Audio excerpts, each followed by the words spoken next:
Hey, good afternoon, Sue. If you have any questions, just go ahead and you got 100% of my attention right now. So just let me know. Right now, I'm trying to do a breakdown of I do contracts for deeds in my area. So contracts for deeds is basically how I do my wraparounds. Pays more, you probably don't know him, or maybe you do know him. He does this as well, but he calls them every state has a different name for it. An executory contract. So I was gonna break down, that's how I do it to avoid the due on sale clause. And then after that, I'll break down my what's called my day, my whole week, what I'm working on as well. And yeah, but if you have any specific question you wanna get help on, or you wanna see my point of view, just let me know and we'll stop that and we'll go 100% with you. And then we'll I was just tuning in because I was available. I don't have any agenda or questions at this point because I just talked to Justin the other night. Okay. In fact, I have a confession. I thought it was going to be Justin because I don't have the schedule of these Zooms. If you could put it in the chat box. I can't find them. That should be at the website shutupmoney.com. Let me see if I can get it from you. It's not there? If you can find it. I can't find it, at least when I looked. Let me check. There's so many little websites. Yeah, and that's what we should do is have like a link tree. I don't know if you heard that, where you just go to that and then it has all the links broken down in one page instead of going to like many of them. Yeah, so I'm developing my own because I can't find stuff. Like you have your. So where did you get that? That one was at the. Let me see if I can pull it up. Hold on. So you can take a screenshot. That's at the Facebook chat room. Oh, in the Facebook. Yeah, I never go to Facebook. Yeah, some people don't do Facebook. But let me see. So well, let me just ask. It's Monday and Fridays at noon and Saturdays at 10:30. So he has a small group training on Mondays at 11 Central, 11 a.m. Oh, at 11. Okay. That's Mondays. There's one at 12. It's live seller calls at Wednesdays, which is Wednesdays at 12 p.m. Central Time as well. And then you got me at 12 on Fridays Central Time. And then there's one on Saturday at 10:30. Okay, so this is since he announced the new schedule a couple weeks ago, the Wednesday was taken off, but it's put on now for live calls. Oh, maybe I see that's the last post that he did on the Facebook group, which was today. So maybe he did add it back on the Wednesdays at 12. So Mondays at 11, Wednesdays at 12, Fridays at 12, and Saturdays at 10:30. Okay, and I'm embarrassed. I don't even know your name. Sorry, it's Ace. Ace like the deck of, Ace like the deck of cards. You can call me Ace Texas. That's what I go by on the Zoom calls. Texas. Okay. But yeah, it says Justin Chamness. Oh, did I change it? Maybe I didn't save it. Maybe I did not save it. I usually do. Okay, so yeah, because we use his Zoom call. So basically what I do is I kind of teach people how to dominate their local market with as little as possible as far as money goes. I'm kind of frugal with that. So I try to do everything for free or as close to free as possible. So like my main breakdowns of free stuff that I have is basically the Facebook groups. I get leads from there. That's free.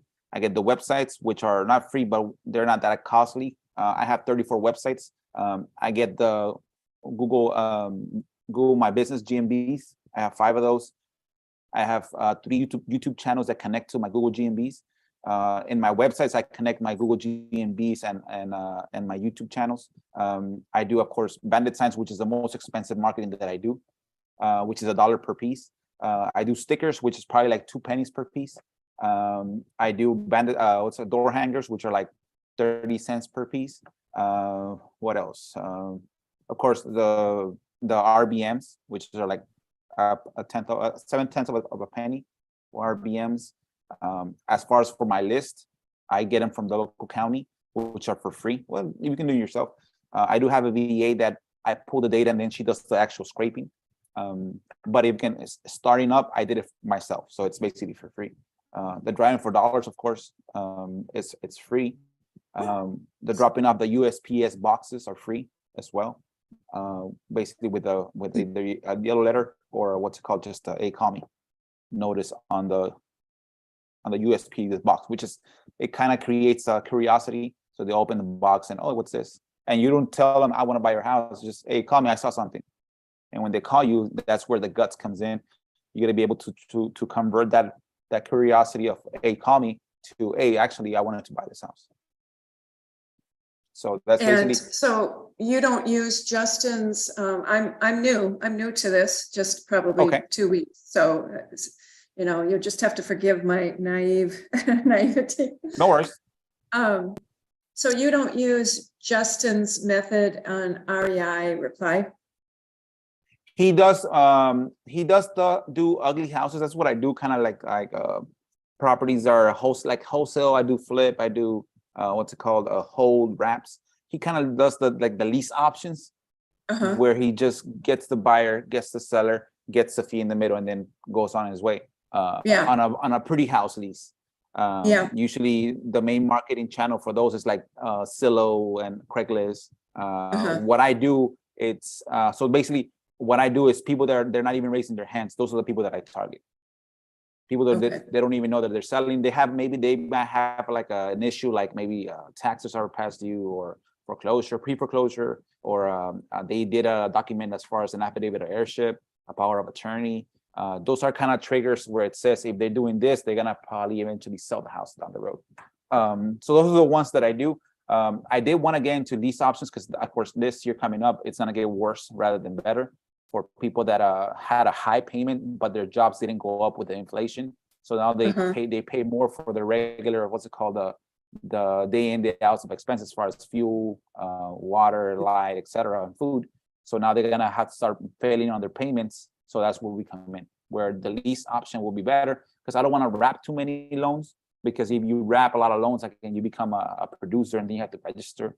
But if you do lease option where you're just in the middle for a while, you just, hey, Mr. Seller, you want to sell your house? Perfect. I'm gonna find you a buyer and I'm gonna get the fee and I'm gonna walk away. Yeah, and so if they can't afford, I'm just, that's how I see it happening, is more people want usually if they can't afford it, or they've listed it, like most of the times, those pretty houses are people that maybe they borrowed 100% of the value. So they say let's say they borrowed 100K. Now they want to sell it. They want to sell it for 100K. They can't sell it because they got to come up with another 15K for closing, etc., and commissions. Yeah, and for the agent. They're underwater. So now we come in. You know what? I can make it work at 100, but we got to do this, which is the lease option. Okay, good. So they're stuck. Like the property that I'm in right now, that's one of them where the seller, they had to bring some money to the table to be able to close, to sell. So they couldn't do it. So basically I offer the client 10K for him to walk away, and I capture the property. And this is my personal property right now. And so when we go on PropStream, ideally, I mean, I'm not being picky right now, I'm just calling everyone, but ideally, it would be good for me to see like 0 to 20% equity, because then they'll need me more. Is that correct? Well, let me ask you, what's your background? Marketing. I've never done real estate. Okay, so which is good. So are you comfortable talking to people? Yeah, I am, actually. I am. Okay. And I'm a nice person, so I don't like it when people ghost me and all that, but I have to get used to the rejection. I had a great lead yesterday. And I think my downfall was I had to get a toll-free number because my REI reply got banned the other day. And so when I tried to call them on my cell phone from my Google let's see. I texted him on the toll free, and then I called him on my phone, on my Google Voice, and he picked up the phone and hung up. And I told him I was gonna call him later. But anyhow, I won't discuss that. Yeah, I get you. So yeah, I'm comfortable talking to people. Okay, which is good. So again, if you're comfortable, of course, people that are already raising their hands to sell their house, they're gonna be more open to the conversation than people that they never put a sign out there in the yard to sell their house. So that person that you dropped that lead ghosted you, what type of lead was it? It was a good one, and I'm still going to follow up because he said. What do you like? Where'd you get it from? Was it like a probate or Zillow? It was Zillow. Oh, so it's a for sale by owner. So that's weird. Usually clients like that, they should answer because they have their house for sale. So they should answer. But I realized I had to buy a toll-free number, and I didn't call them on my system. I called them from my toll-free, and somebody the other day also mentioned that can I try calling you on it and see what it says? Because they said that it said unlisted. So that makes people suspicious that it's spam. Or like scam likely, something like that? Yeah. So. What is your number? Let's see. Oh, no, it's in my system. So I don't know that number. Okay. So yeah, usually what I do for my own personal numbers, I have 7 of them. I always Google them myself. I Google the number to see if somebody reported as a scam. Oh, interesting. Usually, like when you get phone calls to your cell phone that you don't recognize, I don't pick them up. I always Google the number, and it says a lot of people before, let's say, oh, they reported as a scam call or etc. So I don't answer them, right? So if your phone somebody has flagged it before as a scam, it might not work. It might it might be showing up as a scam for other people as well. So it doesn't help you. But yeah, as far as a toll-free number, what place are you targeting? As far as are you targeting your local place for the for sale by owners or everywhere? I'm just Googling my Google number. Okay, there we go. I am going nationally. I'm doing Texas right now. Justin told me to just get a list of the whole state of Texas, and I bought the FSBOs in Texas. Yeah. So like for that, I wouldn't get a toll-free number, just get a regular number. Even get a number I have my in REI, because I got banned with a lot of other people. The regulations changed the other day, and mine was in the category of getting banned. So they said I have to have a toll-free. Okay, I get you. Yeah. If you're just doing what's it called? If you're just doing for sale by owners, people that are already raising their hands to so it's not. Yeah, it's not like I'm still getting replies. What I'll get if I was you, just get a regular phone and get those $15 a month phones. Like Mint Mobile offers $15 a month phones. And just call I have to text through REI reply. Oh, okay. You want to do it through there? Yeah, I like incoming leads. Okay. So yeah, if it's that way you have to do it through that, then do it like that. But if that gives you the struggle that you keep on getting banned or people keep on ghosting you, what I would do to get a lead, I'll just call from get a number from a local like Mint. I'm telling you, like Mint Mobile is like $15 a month. There's even cheap ones for like $10 a month. And just get a headset, a cheap phone, and just call from your phone. It's going to be a registered phone. It's not going to be what's it called? It's not an unsolicited call because they have their hand raised. The reason why I get other phones that are not attached to my name itself, because my calls are unsolicited calls. I'm calling to people that they don't have their house for sale.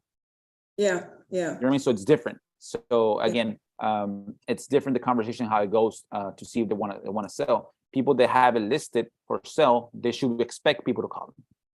Yeah, because they're public. So yeah, I heard that texting is legal to people who are public. Who have their number out there.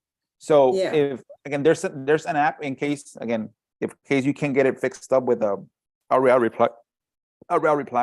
There's an app that I use called Mighty Text that you can text up to 20 people at once, tied to your Android phone, which is your phone line, your regular phone.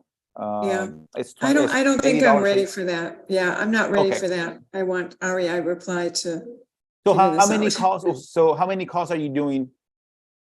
How many texts? How many people are you reaching out on a daily basis? I have to see the exact figure, but Justin set it up. I think he set it to like 100 or 150 every day.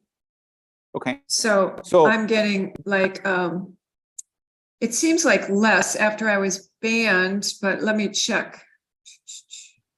I'll see if there's any like that have come in. you sound pretty comfortable talking on the phone. How come you just don't call them?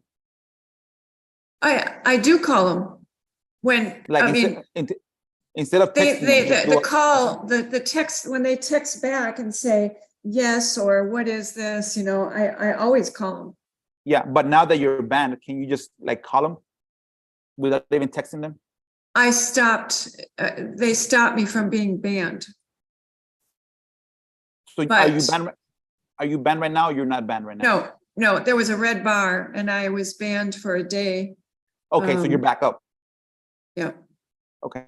Back So, up, yeah, but it seems like there's less texts. I have to call them and find out really what's going on. Okay. If I was you, just to get practice, again, practice makes perfect, right? And once you know the background as far as how to make a call, I would just call. Make a goal to call 25 people a day. Just don't even worry about the text. Just call them. Hey, I saw your house on Zillow. Is it still available? Remember, these people are people that are expecting a call. You know what I mean? So they shouldn't be like when I call people that are not expecting a call, I gotta change my conversation because I'm literally giving them a cold call. I don't text people. Yeah. I don't want, you're brave. I don't want to do cold calls. So the way that I do it to make myself comfortable, because of course I was scared, not scared, but just I didn't want to do it because people are gonna be angry at me. I always call them and I tell them, hey, did you get our letter? They answer the phone and the first thing that I tell them, hey, did you get my letter? And they're like, did you really send a letter out? And they're like, what letter? Yeah, we mailed you a green letter with yellow letters on it. Did you like, honestly send them a letter or are you just saying that? No. Okay. It's called a pattern. They probably got letters from somebody that wants to buy their house. Because if I'm targeting them, other people are also targeting them. Yeah.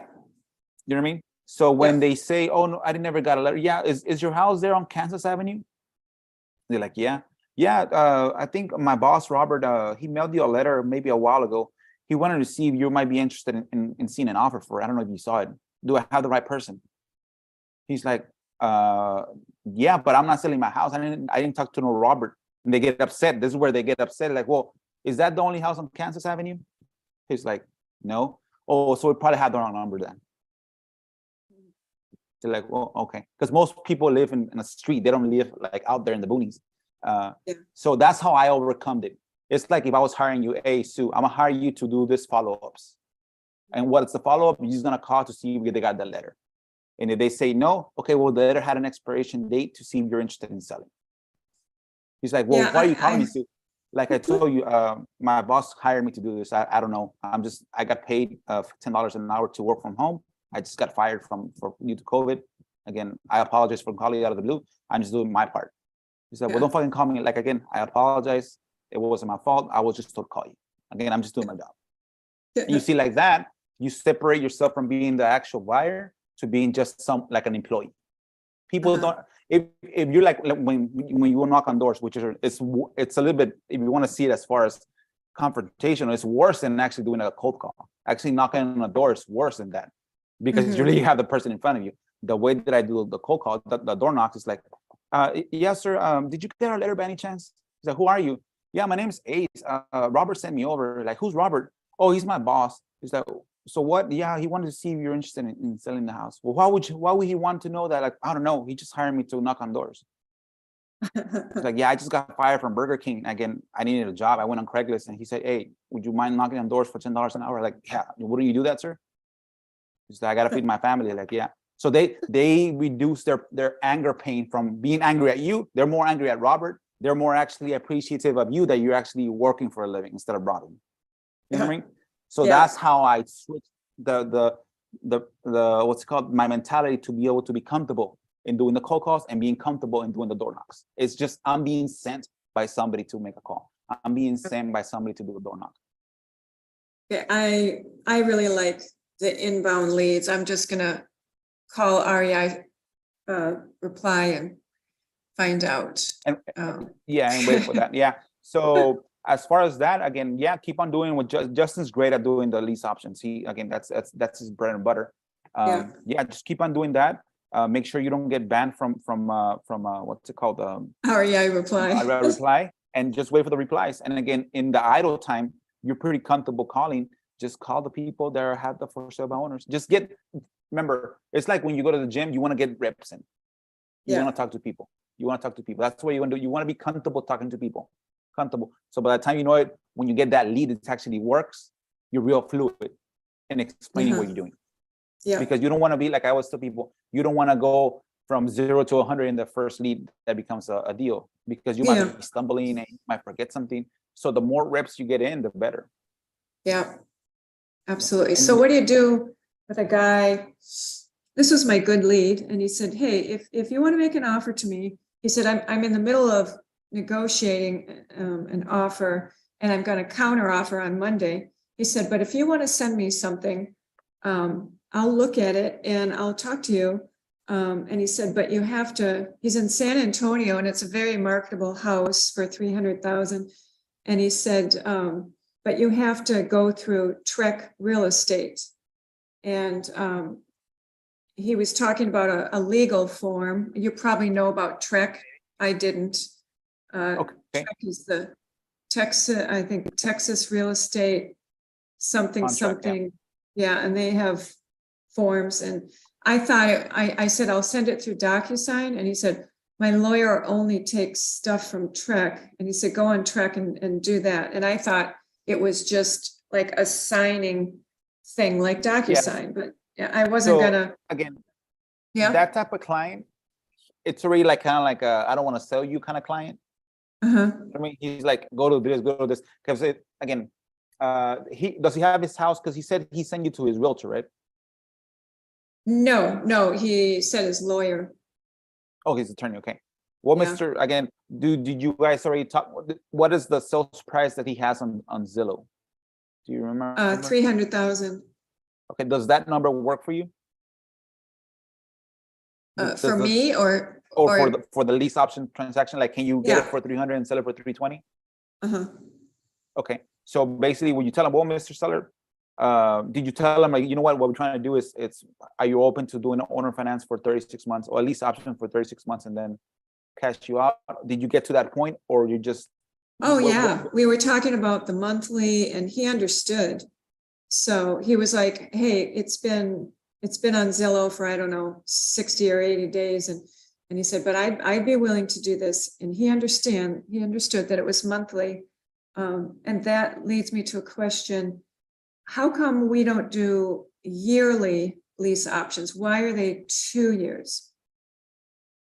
Usually because you want to have the longest time as possible to get a buyer in there to qualify to get refinanced out. Well, we're required, like what Justin says, is you try to get a buyer within like 30 to 60 days, and then it goes 2 years. And I'm wondering why isn't it just 1 year, or does it matter? Because usually the buyer that we're gonna get into that property is a buyer that can't qualify for credit yet. So basically, he can't qualify within a year with regular financing. He can go to the bank and get financing. So what we do, we offer to the seller, you know what, Mr. Seller, we're gonna get our buyer here at the full price, and then within 24 months, he's gonna go to the bank and refinance you out and cash you out completely. So you don't want to give that new buyer only 12 months to do that, because remember, let's say you're really bad credit, right? So it might take you 2 rounds, 3 rounds of credit repair to be able to get you to where you can actually refinance an FHA loan. Okay. You know what I mean? So that's why you don't want to do it for 12 months. Usually, sometimes clients can do it in 6 months. They get into the house within 6 months, they can refinance. But again, I'd rather you convince the seller to get the longer time than do a 12-month and then go back at a 13-month. Hey, by the way, that buyer, he can't qualify. I need an extra 10 months. That's going to be like pulling nails with a clip. You know? Yeah. Like, I don't want to do that anymore. wouldn't we, if by choice, the buyer couldn't come through on the stuff, like say we did a year lease, and the buyer came back and said, I can't buy the house, I just haven't figured out my game. We don't have to be involved. I mean, we can step away the day the buyer pays us and leave them alone, since we're not sandwiching. Correct? So yeah, you want to get the best terms for both sides. Again, because if it becomes a habit that every buyer that you get, remember, let's say the buyer gives you 20K down, right? You think that buyer is just going to walk away from 20K? He's been paying great on the payments, and he just, his time ended and he has to walk. I wouldn't walk away. I'll try to get an attorney involved. Yeah.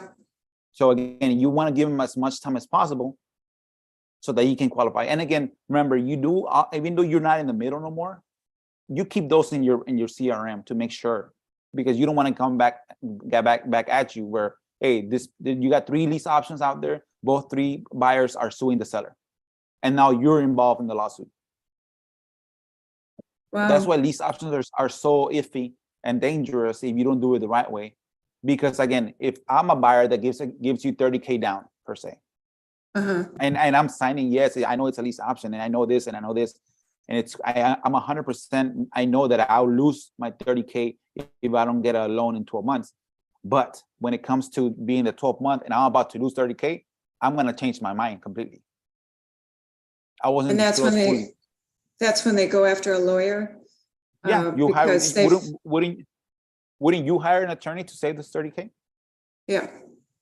So yeah. So when you give them 2 years, you're giving them plenty of time, and they can't sue. Is that it?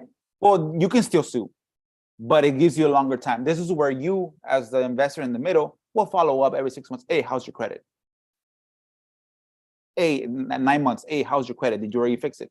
Because you want to be on top of it. You don't want to you don't want to be again, in a perfect scenario, yeah, you disclose the information to both sellers and buyers, so you can just walk away freely. But usually there's always hiccups in the middle. So you want to be there. Since you're the one that structured the deal, you want to, again, ethically, you want to be in the middle as far as just, guiding them, make sure that it gets done. I see. That makes more sense. No one has explained it like that. Everyone says lease options are the least risky thing in real estate. And no one has ever said, they're dangerous. So that's an interesting perspective. And the reason why I tell you that it's dangerous, because I've gone through a few of them, not myself, but people that we bought in properties from, that they have done lease options. And of course, it's all fun and games and perfect, happy smiles when they're entering the transaction. But when it comes to the back end where they're losing 20K down payment, they're like, no, I don't want to lose 20K. I'm getting an attorney involved. And no matter what, people that are litigious, you be guilty or not guilty, they can still sue you. You still got to be in front of the court. And you just want to avoid those things. Okay. And touching base with them every 6 months shows proof every 3 that you months, were every trying. 6 months. Yeah, you put it. You kind of are waiting for the storm, but you're monitoring it. You're not just waiting for the whole hurricane to come. You're monitoring. Okay, it's over there. It's over here. It's over here. It's coming. It's coming. It's coming. Did they get a loan already? Are they want to do? And you coach. Hey, Mr. Seller, you know that if you don't get the loan, you're gonna lose this money and everything. What can I do? Do you want me to connect you with a broker? Do you want me to connect you with a credit repair company to fix your credit? Because you want to make sure that you're pushing them towards the refinance. Okay. So that's why again, everything has to be done ethically, but also you also have an ethical responsibility to make sure that the seller and the buyer do commit to the seller selling and the buyer refinancing it. Okay. Wow, that's good stuff. That is good stuff. And when you're checking in with them and hooking them up with a home lender and a credit repair, you've probably given good enough proof to the court that you were trying You're doing your best. Yeah, you disclose everything, and if it comes to worst case scenario at this time, where what's it called? You're gonna be putting a lawsuit. Like, well, Mr. Seller, Mr. Attorney, Mr. Judge, this is the contract. They both signed the contract. These are the disclosures. And even after that, I went above and beyond to make sure that I tracked this buyer to make sure that he knew that his time was running out. Now month 24 comes in and he's saying that we wasn't told, but here's the contract. Here's my follow-ups. Here are all my texts where I called him, I spoke to him and let him know that he needs to refinance. If not, he will lose his option money. Mm-hmm. So you have a much better scenario to be okay and not be, again, because the worst thing you want to do is lose and then you get a bad rep. You can still do it, but again, you get a bad rep and then sellers will not, they will ask you, well, have you done this before? And you know how that goes. Yeah. Can you record the calls for a court case? This one's recorded. So this one is actually on YouTube. Okay. And all my previous calls are on YouTube as well. But I mean, can you record the calls with the buyer? Oh, in Texas, yes. Texas is a one-party consent. So as long as I know, I can record the call. As long as the buyer knows? As long as one party knows. It doesn't have to be either. It has to be either or. Either me doing the call or the seller receiving the call. As long as one party knows it's being recorded, you can record it. I know Texas. Well, of course, the person recording knows they're recording. That doesn't enough. Seem fair. But, well, in California and in New York, both parties have to know. I would think that would be everywhere. You know? Yeah, no, not Texas. That's why we love Texas. Yeah. Except for the legal documents are a little different. What do you use? Do you work in Texas? Yeah, so I do Texas. I use the Trex sometimes. I use a one-page contract. The easy. Do you do lease options at all? No, I have not done a lease option. Okay. I already got my website, which I'm gonna try to do a lease option. I was telling the guys for next year I want to do at least 10. Okay. Because I know it's gonna get worse.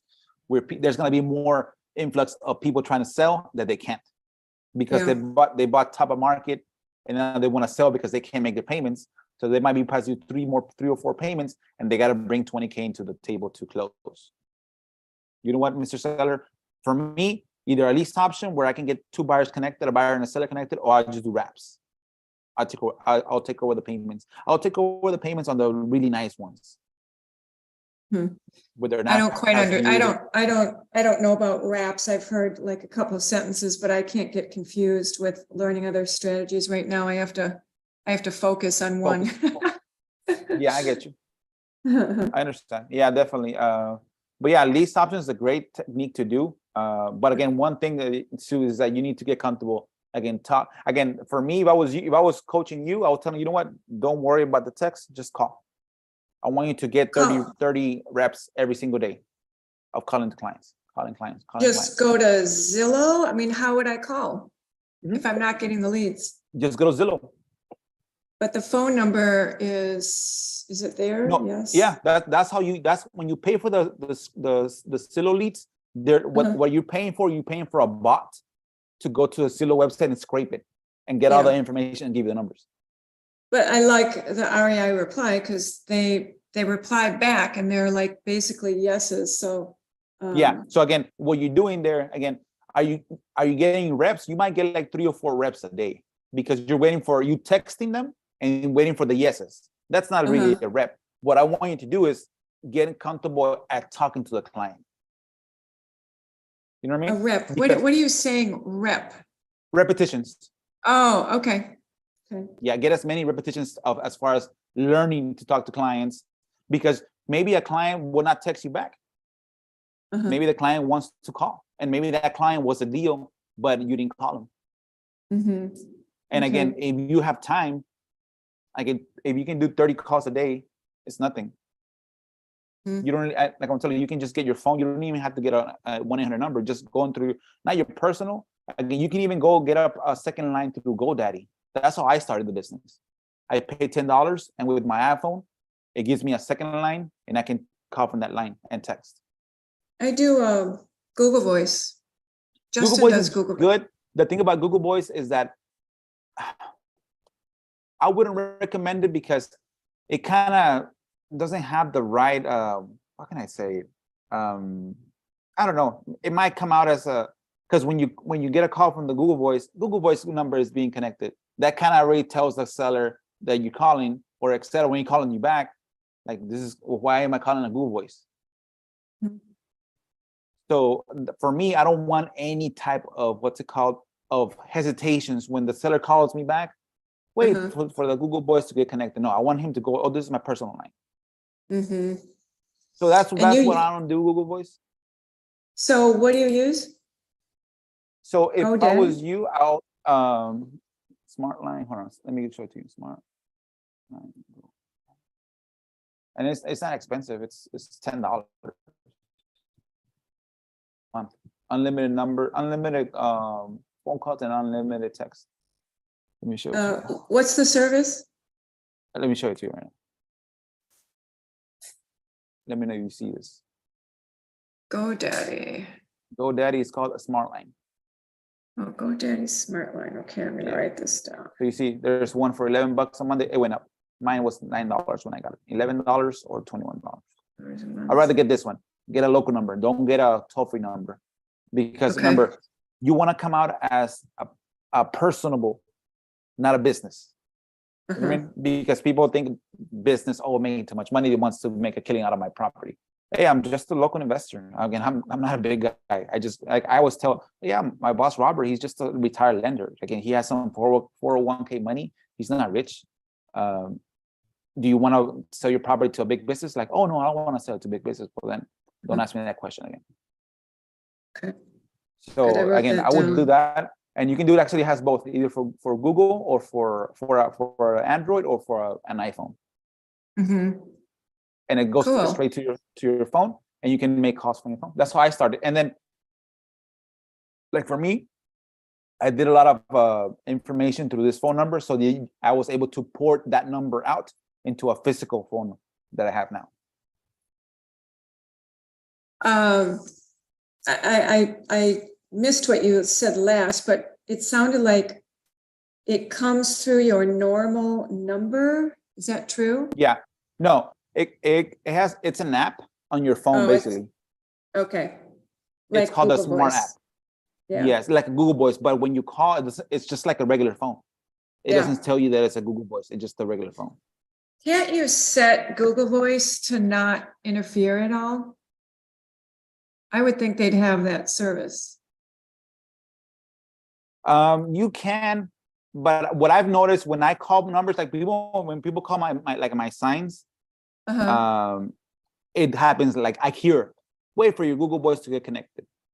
I don't know if you can remove that number or not, but I also do know like the connectivity. Yeah. It falls, it might fall. So I just want a number that goes when you're, and the good thing is that once your Google phone, your GoDaddy number rings, it rings as a different screen, so you know it's your business line, that it's not your personal line. That's why I started, and it was $9 a month. Yeah, I might do that. And then once you get comfortable and you like that number and people know you from that number, then you can ask GoDaddy to port that number out and put it into an actual phone. Can you say that again? I didn't get that last part. Sorry. So let's say once you get comfortable with this number, like a lot of people, like you have a lot of follow-ups with this number, right? With the GoDaddy smart line. With the GoDaddy number, right? And you don't want to change numbers. You don't want to confuse people. Yeah. What you do, and if you're comfortable enough with that number, you can keep it in the GoDaddy app, or you can port it out and put it into an actual service, an actual phone. Oh, on your regular phone. Like for me, this is my personal phone, and this one is my business phone. So I have two phones because this one, it's my business, so I always answer it. So and that's how I did it. Okay. So, but I wouldn't need two phones. I would just have an app. And for you, you didn't want to do that, and you changed the phone number over to a second phone? Yeah, so I started with the GoDaddy app, and then after a while, I liked the number because people, again, I had a lot of people that I got to follow up with the same number. I just took that number, the same number from GoDaddy, and I put it on T-Mobile service. On a second phone. Yeah, on a second phone. On an actual phone, not on the same phone.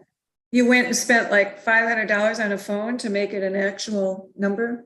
No, I got this. I had this, like, usually I buy a phone every 3 years, so I had an empty phone there. An upgrade, okay, I understand. Yeah, and I just added it there. I pay, Yeah, I like, was usually, wondering, yeah, my service is, I pay $15 a month, okay, so it's nothing.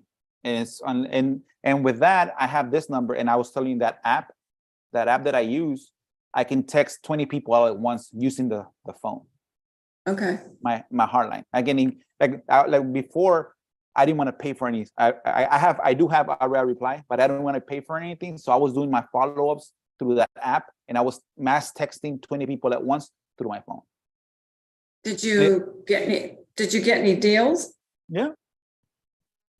I was telling that app itself made me close to $300,000 just in following up with that app, because that, before I reply, I could, what's called, postpone text in advance for follow-ups, and I'll remind myself, hey, you need to call these people, and I'll set up a future text to text me as far as a follow-up.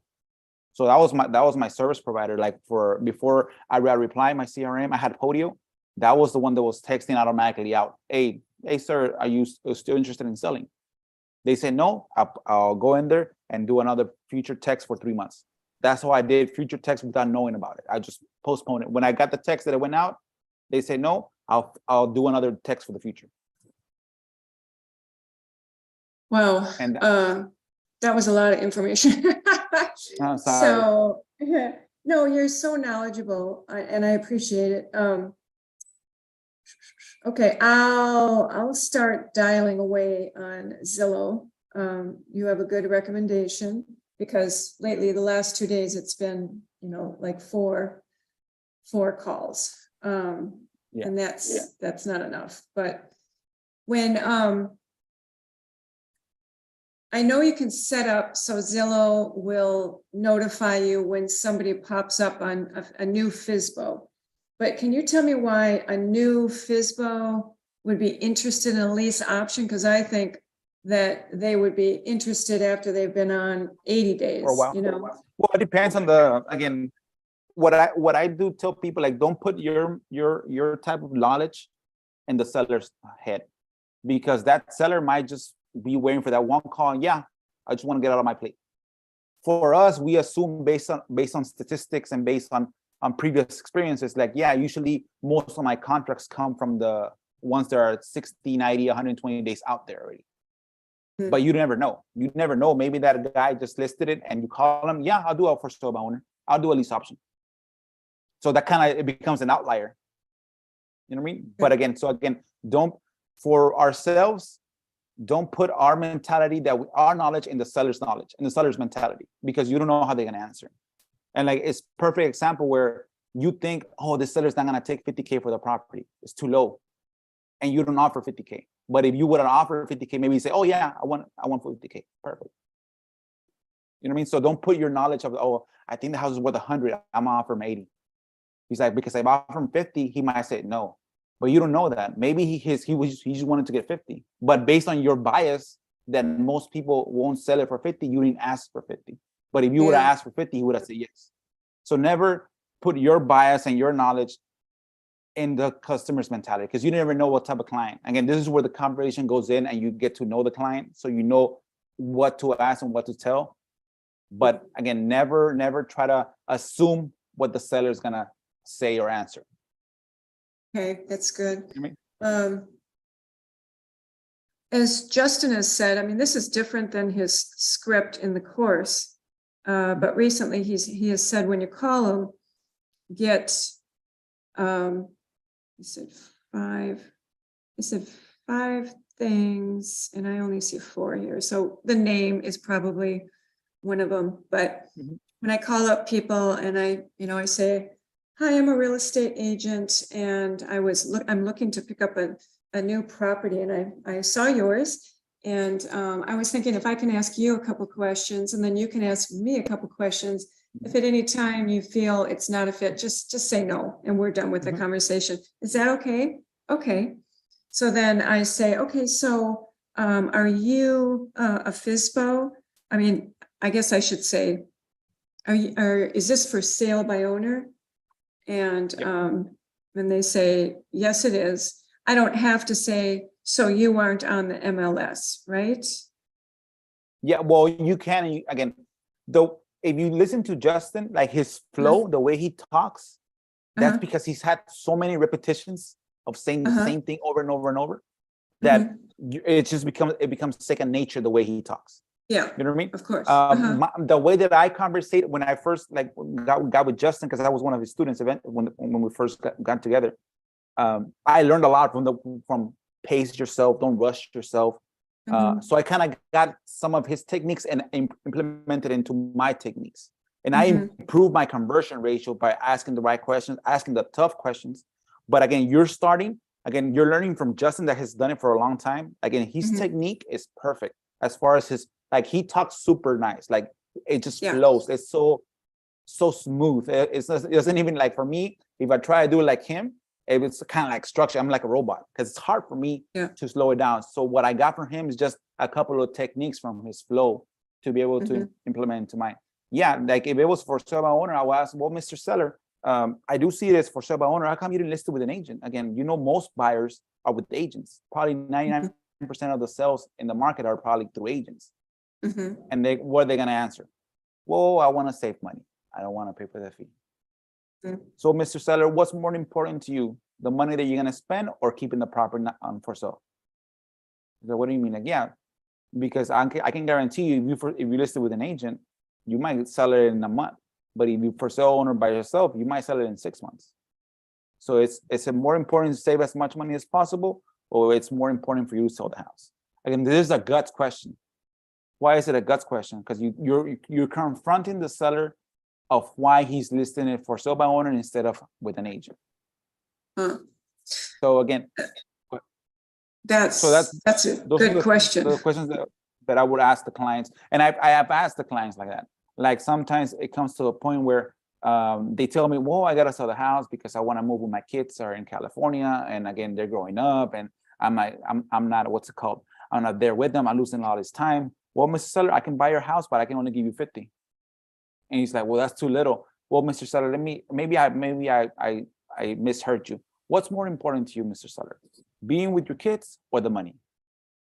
That's a confrontational question. That's a guts question. Like, oh shit. Yeah, I'm offering full price with lease options. Yeah. So the lease option is much better because You okay? Yeah.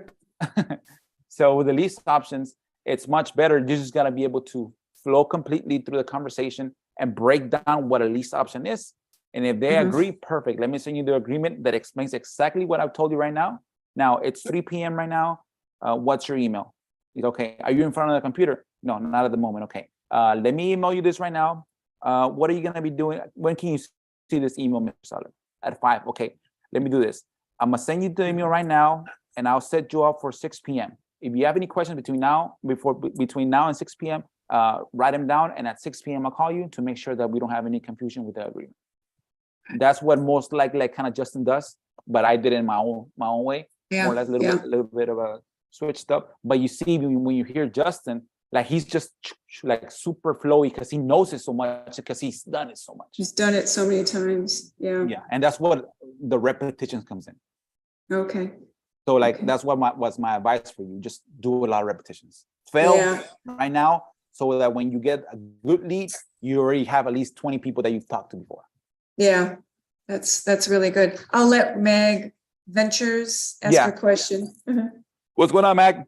What's up? Nah, go ahead. You guys are doing great. I'm just listening in. I'm a fly on the wall. A fly on the wall. So yeah, again, Sue is new to the business. So again, she's going under Justin. So she's doing lease options. So she just wants to know as far as what to look out to. Again, I was telling her sometimes it's better just to face the music and call the clients. Like I told Mag, just face the music, just call the clients. Again, where are you located, Sue? In Houston. Oh, Houston. Oh, you're in Texas, yeah. So just by you, Arturo. JV with Arturo. He's a good guy. Yeah. So are you I forget, Meg, are you doing lease options like Justin? I come in more like looking to buy a cash, but then I transition to lease options if they don't accept the cash offer. Yeah, so basically on my conversations, I try to give them, I try to see, what type of what do they need the most, if they want cash now or cash later. And then I'll transition to if I was be able to give you, full price cash out at the end of the term without work. And sometimes they say, let me understand more, and sometimes you got to follow up, and sometimes they say no. Okay. And I'm in Houston also.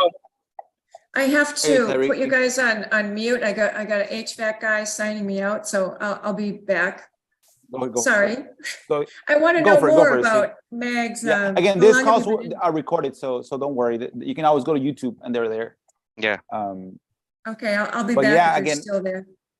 yeah. I'm So trying like to mute myself, this. Oh, sorry. you got it? There we go. There you go. So yeah, so like Sue, she's kind of learned these options. Like me, myself, Tyree, and Mag, I try not to put myself in a box. Again, I kind of do anything that works. Anything that I can make money on, I'll try to do it. Yeah. That's why I'm going into the lease options to learn. And I know if I don't know how to do it, then Justin's there. Again, Justin we can JV on a Exactly. deal. How you to making do it. out with that, Arturo? Again, I need to create a website. I have the website already. I just need to sit down and actually do it. I haven't had a chance. I have like 3 or 4 closings that I want to wrap up by the end of the year that I had to follow up and get it done. So yeah. But yeah. So how's your business been back? How you been, man? Where you at? Did you sell that property last time? Still there, man. Still there. I got a lot of people coming aboard. I had one guy that sent me a cash offer for 120. I have a 197. 120 is a lot lower. Yeah. As a matter of That's fact, I'm gonna call him and see, hey, just wanted to see, I saw your cash offer, but and he's a cash buyer, so I might as well put him on my cash, on my cash buyer. ask him if you can do 140 and then try to convince the seller at 120. Yeah, the guy bought it for 165, bro. He's not Hey, looking to get the 5 haircut. I'm telling you, he might need to get a haircut eventually. You know what I mean? Again, it'll come once you know that, man, I'm losing money here. It is gonna have to come to where he needs to get a haircut and say, you know what? Okay, I'll lose 40K instead of losing 160, because it's not gonna get better. Like the economy is not gonna get better for that guy. It's not, man. It's not. So again, he needs to understand that it's either I'd rather do it sooner. Like he's literally pulling the band-aid little by little. Like so it's hurting him. Like just pull it and bite the bullet and learn from next time. Tyree, where you from, Tyree? Go ahead, Sue. Oh, I was going to ask Mag a question, but go ahead with Tyree. I said I'm in Houston also, but I'll be right back making a delivery. Okay. Okay, no worries. Meg, do you I'm interested in, like, if I could offer a cash deal first like you, and if they say yes, bring it to Justin, because I know he does distressed houses and he would buy it, correct? Am I correct? I think I saw that somewhere. Yeah, he can do, again, Justin can do almost any kind of type of transaction. Not only he doesn't only do lease options, he can do almost anything. Yeah. And then I can offer as an option leasing, but at least that would get me some commission if they chose cash, right? Remember, the one of the most important things is to getting a seller to be ready to play game. You don't want, I'm ready to play ball. That's where the conversation comes in, where you get them to a point. You know what? Okay, so I'm trying to help you. Are you open to being helped? Yes, perfect. Okay, let's try to see, how do I get this done? Do I do a lease option? Do I do a short, what's called a cash offer, lower, and then I get a cash buyer there? Again, do I do a wrap? Again, as long as the seller's willing to play ball, then you're good. Okay. Exactly. And Meg, are you new or you experienced at this? I don't know. Ask Arturo. He's been in the business for a while, or maybe for a year and a half. Yeah, 2 Since years. I known you, yeah. Since, how 2 long years. how long did it take you to make your first deal? About a year and a half, 2 years. Yeah, because I'm 2 years in the business now. I've been 2 years. It took you a year and a half to make your first deal? Yeah, but I made a 35K assignment fee. Wow. Yeah. And what kept you going? What motivate me? Yeah. You know, basically, I gotta make something better out of my life. You know, not being at a job. So I'm trying to push this business through so I can actually leave my job. You know, I'm still on my W-2. The good thing about it is I have some flexibility. You know, as you see, you know, I'm be able to come to these calls and stuff. But at the same token, you know, I need to push myself even harder now towards the So how many 2023. how many calls a day did you do in that year and a half? As many as I could, to be honest. You know, I grabbed a dialer and I was dialing it out, dialing it out, dialing it out, learning the skills, learning the skills, learning the skills. Arturo and I, we worked together for a long time, right, Arturo? He used to have the program here. They used to have. Do you guys offer it still, Arturo, the program or no? No, I was just, I don't do it anymore. Yeah. But yeah, again, if you want to be you want me to teach you, yeah, I don't mind teaching you one-on-one. Yeah. So we used to have a program But where I think one of the things that like with like I always try to be as blunt as possible. Like for Mac, one of the things that failed him, that took him too long, is just being consistent. Yeah. Being consistent on making the calls. Like I always told him, you gotta be consistent. Like it's like if you're, I asked him once, would you fire yourself based on your work ethic if you're the employer? And then you were hiring yourself, and like, yeah, you and I, of course I'm gonna fire you. If you're not consistent on your calls, I'm gonna fire you because you're not doing your job. Yeah. Because That's again, good. this business, it's about, like I was telling you, Sue, it's about repetition. You gotta be able to make the calls. Like if you're freshly starting this and you don't have anything, you just have a phone, do 100 calls a day. 100 calls consistently and religiously, 100 calls a day.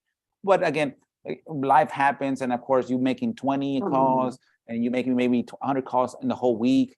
So again, it's not going to be it's not consistent, but you learn from that again. And some people again, people try to be nice to you and oh, you're doing okay. And me, I'm not trying to be nice to you. I'm just trying to be fair with you. And I would let you waste your time telling you, hey, the reason why you're not reaching your goals is because of you. It's not because of the market. It's not because of the dialer. It's not because of the information. It's because of you.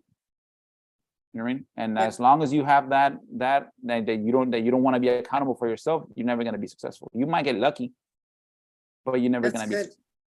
I've only been calling for about 10 days, and I said to Justin, and I got banned from REI Reply in the midst of that. But I said to Justin the other day, I go, do you feel like you're starting over every day? And I said, I feel like I'm starting over. My leads have just all gone by the wayside. And he goes, I feel like that every day. It's because you gotta love this type of business. Again, remind yourself, this business is like a business that you can make 30 calls and make $30,000. Where else can you do that? Where else can you make 30 calls? And if you're really good at working and you're really good at talking to people, you might just get 30K in 30 calls. Nowhere else can do that. So as long as you have that mentality, you have that hunger. Oh, I want to get to that call. But again, if you got to make your repetitions. You got to be hungry. It's a game. It's a sport. Talking to the client, making the angry client be your friend, and then making that client that's your friend out sell your house at the right price. That's where the game comes in. That's the sport of this business. Finding the client that, like I was telling you, Sue, when I call clients out of the cold call, convincing them first that I'm not bothering them, then making them my friend, not being upset at me, and then asking them if they want to sell their house, and then convincing them that, okay, I'll buy it for them. Like there's a deal that I was going to talk to you guys about. It took me 16 months, I think, to 15 months to get a deal. It was a seller. She wanted 35. She wanted 35 for like a year and a half. And then I always thought I can't be at 35, I can only be at 15. And eventually she agreed at 19. And that's a 20K deal, 20K deal. So it took me 15 months on a follow-up to make this seller agree to sell it to me at a price that makes sense to me. And that was the fun part. I'm gonna convince her today. You know what I mean? Because again, imagine if I tell you, let's say it was 15 months. I followed up every 3 months per se. So that's what? Let's say 7 calls.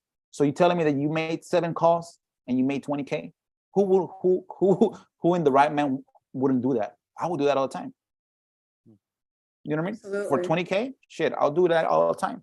So that's where the game. You're telling me that if I call 100 civil leads and I have the techniques how to conversate with the seller, that I can make 10K, even 10K in 100 calls, I would do that all day. You know what I mean? So that's where you have to have that hunger. You know what? This is a sport. I need to learn how to play the sport the right way. I got a question. Go ahead, Terry. Yeah, I'm driving. That's why I got the camera off. So it's a 3-1 in Jacksonville, right?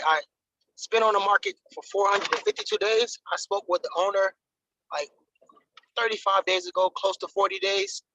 And he told me he needed 20K to pay off the loan. And he also had a potential family who's looking to rent it, but it's still on the market. So I guess that didn't work out. But you know, he say, and his ad say he doesn't want any wholesalers. I told him about I could give him $5,000 down. He said that wouldn't work for him. But he's still having it for sale. It's 452 days on the market. How would you use guts to call him back? Yeah. I say, how would you again, use Mr. Seller what type is so again his let's look at the numbers. Let's say what's the for sale the amount for sale? It is the ARV is 78,000. He's got it listed for 102. 3-bedroom, 1 bath, 1040 square feet. Yeah. Okay. And So it rents about 1,200. right. So it's more like a cash flow kind of house, right? I guess Because I'm not sure. because the ARVs it's 78 and he's selling it for 102, like you're under the water as soon as you buy it. Yeah. So again, if He's got it too high based off some other the comp sold for 79,000, like 2 houses down, but he said that house was vacant for. He gave me a long story of why that house sold for 79,000 and his to justify his 102, which didn't make sense. But you know, I just listened to him. So again, for him, if I was to call him, hey, Mr. Seller, what's going on with that house there on Main Street? He's like, you have a receipt for 102, perfect, but it hasn't sold, right? He's like, no. What does that tell you, sir? And just be quiet. Wow. He's like, and then just wait for him. He's like, well, I haven't found the right buyer. Well, again, to be honest with you, again, if I was you, it's telling me that it's too high. Ask him, what are you gonna do if he doesn't sell it? Again, that's again for this scenario, to Mac, he's listed it for 1.5 years. So that Okay. yeah, he has it listed for 1.5 years. So I didn't catch like, that. man, I know, like I love my Mustang, and I bought it 10 years ago for 38,000, but I can't sell that shit for 40K if I wanted to. Now, again, I'm calling you because I had to call you, right? Again, I'm looking for properties to buy. Again, you wouldn't take 50 for it and just wait for it. He's like, no, you're stupid. I'm selling for 102. He's like, well, would you owner finance it for me at 102? He's like, yeah, but I want 20K. Well, I can't do that, sir. 20K is crazy. Again, what do you need a 20K for? Like you can again, it depends on how you answer your question. He has to pay off a loan with 20K. So let's say, so what is this loan that you're gonna pay off? Is it a lien on the house, Mr. Seller, or what? And then it's another property. It's another property. Okay, but you know what? What if I take over the payments on that other loan? Would that be okay? You're trying to remove the objection. So let's say, sir, if I can take care of that loan, the 20K loan, would you owner finance it to me at 102 minus 20 at 82? And wait, again, you're trying to see if he says yes. So that 20K is an objection. Well, Mr. Seller, if I take care of those 20K, would you sell me your house at 82? Because you're using the 20K to pay for that. Would you do that? And then wait for him to answer you. So who's going to pay the 20K? You just want him to say a yes. If he says yes, perfect. Okay, let me send you the agreement where it says I'm gonna take over the payments for. I'm gonna take care of the 20K and I'm gonna buy your house for 82K. What's your email? And then when you send it, and once he signs it, you have to wait for sign it. Then okay, how do I figure out this loan to make it work?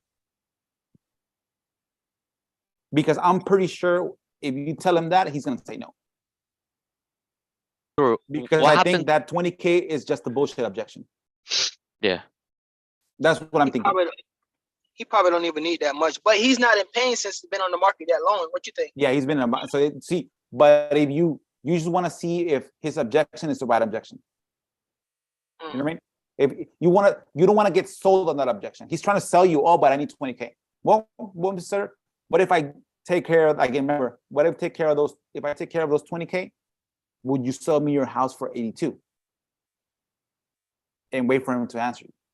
And then if he says yes, perfect, then you figure out how to make it work. And if it doesn't work, then it doesn't work. But you want to see if that objection it's a real objection or just a bullshit objection. All right. So yeah, that's what I would ask him. Again, he has no pain because he's listed it for 460 days. So there's no pain there. You know what I mean? Yeah, that's one of his rental properties, I think. Yeah. But it's vacant, so I don't understand that either. Yeah. So again, you can always just follow up. Hey, Mr. Seller, did you sell that house? Boom, I know the taxes are going up in that area. Just dig the little pain. He knows he has the taxes. And then 3 months from hey, Mr. Seller, did you sell that house already? No, I know there's a couple of break-ins on the street on, let's say the house is on Main Street. There's a couple of break-ins on West Street. Make sure you protect your house because I know the last time was vacant. So you just dig in the pain. You literally stick in your finger in his pain. You know what I mean? That's what I would do until he says yes. So don't give up on him. No, I wouldn't. It's already a warm conversation because he already knows you. Yeah. You just gotta follow up. Like this lady that was telling you, she was stuck at 30 until she said okay 19. You know what I mean? It's a warm follow-up. Why lose it? Why let somebody else get it from you? Because the motivation is gonna match the price eventually. You want to be there top of mind every single month. You know what I mean? So that when I shouldn't get so tricked up about what to do with the 20K right now.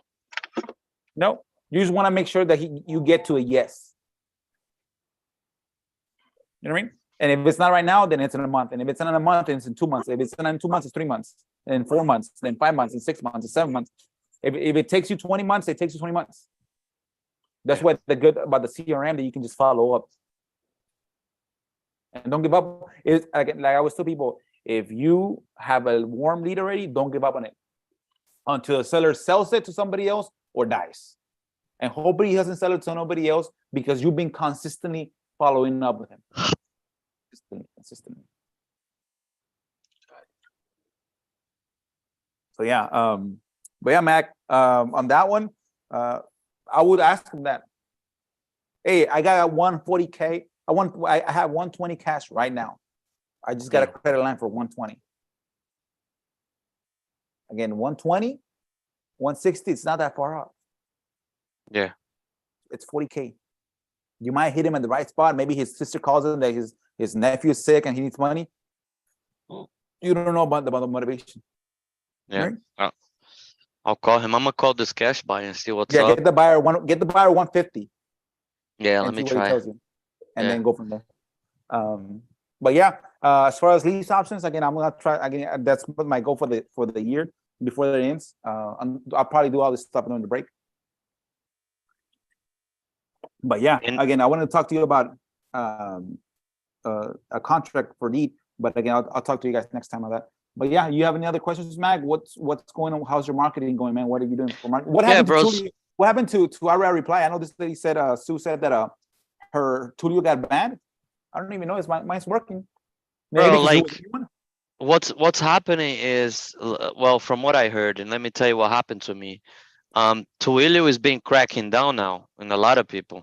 So you gotta, I don't know, you gotta be careful with that. So at one point, my Twilio was shut down. For some reason, I was trying to build a platform with this guy on Fiverr. And for some reason, my Twilio just sent out a bunch of messages by mistake. And then my Twilio was like negative $300. I was like, I'm not paying this. And then they just shut me down.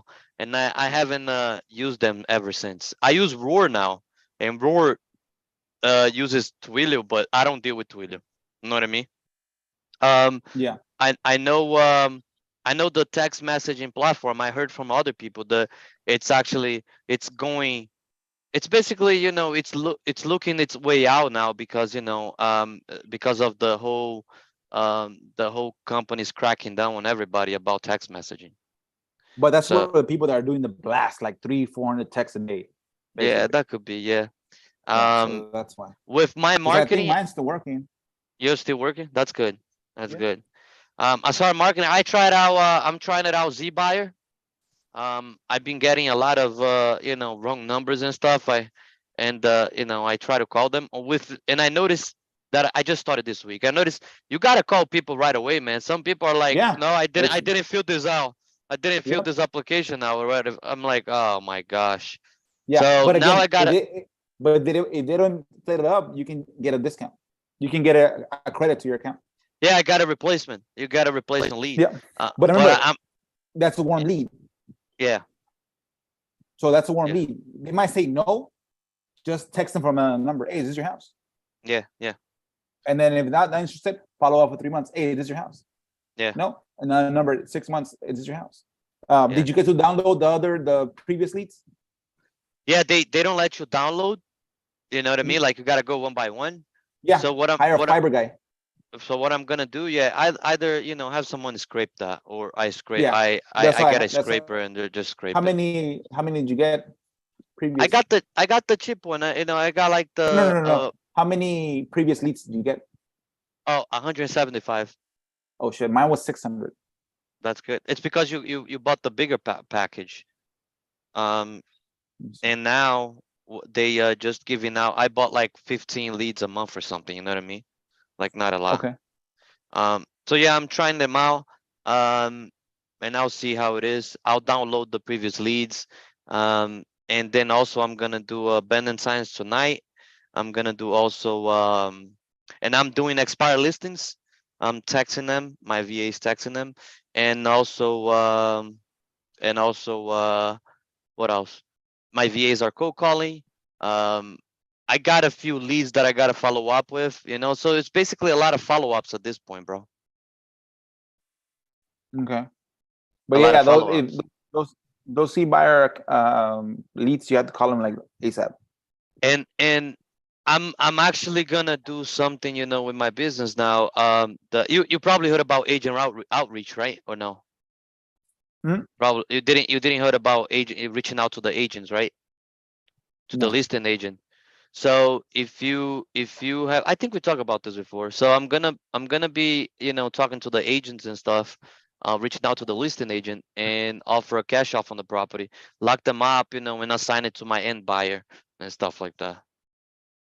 You get it, and there's no marketing involved. You know what I mean? So, and I know a lot of people that are making mad money with that. Okay. Yeah. So Um, that's my other avenue that I'm gonna do it next year. okay. And you want to talk to listing agents because of what? So this strategy is simple, okay? So what happens is you talk to listing agents, right, about the properties that are on market, right? You get it at a discount, and basically you lock it up and you assign it to your end buyer. So it's the same thing, but assign it on the HUD, on the MLS. Yeah. This is a strategy that everybody's doing now, bro. So you're doing wholesale through the MLS? Through the MLS, yeah. Like a hotel? Yeah, but you basically assigning, just like regular wholesaling, you assign it. You put it on the agent's contract. This contract is assignable, and then you just wholesale the shit to an end buyer. Okay. It sounds a little bit well for me. So the agent has a property they're about to list, Yeah, like a pocket Okay. listing. it could be, or if it's on the market, you just have a conversation with them. Hey, listen, is With your the client agent itself. with the agent itself? I'm ready to go cash in on this. And you know, is your client motivated enough to actually let this go? What's going on here? And then you have a conversation with them, and then also to motivate the listing agent, you'd be like, hey, listen, I don't have any representation. If you want, you can represent me on this, and they're gonna get both sides. Okay. You But know what I again, mean?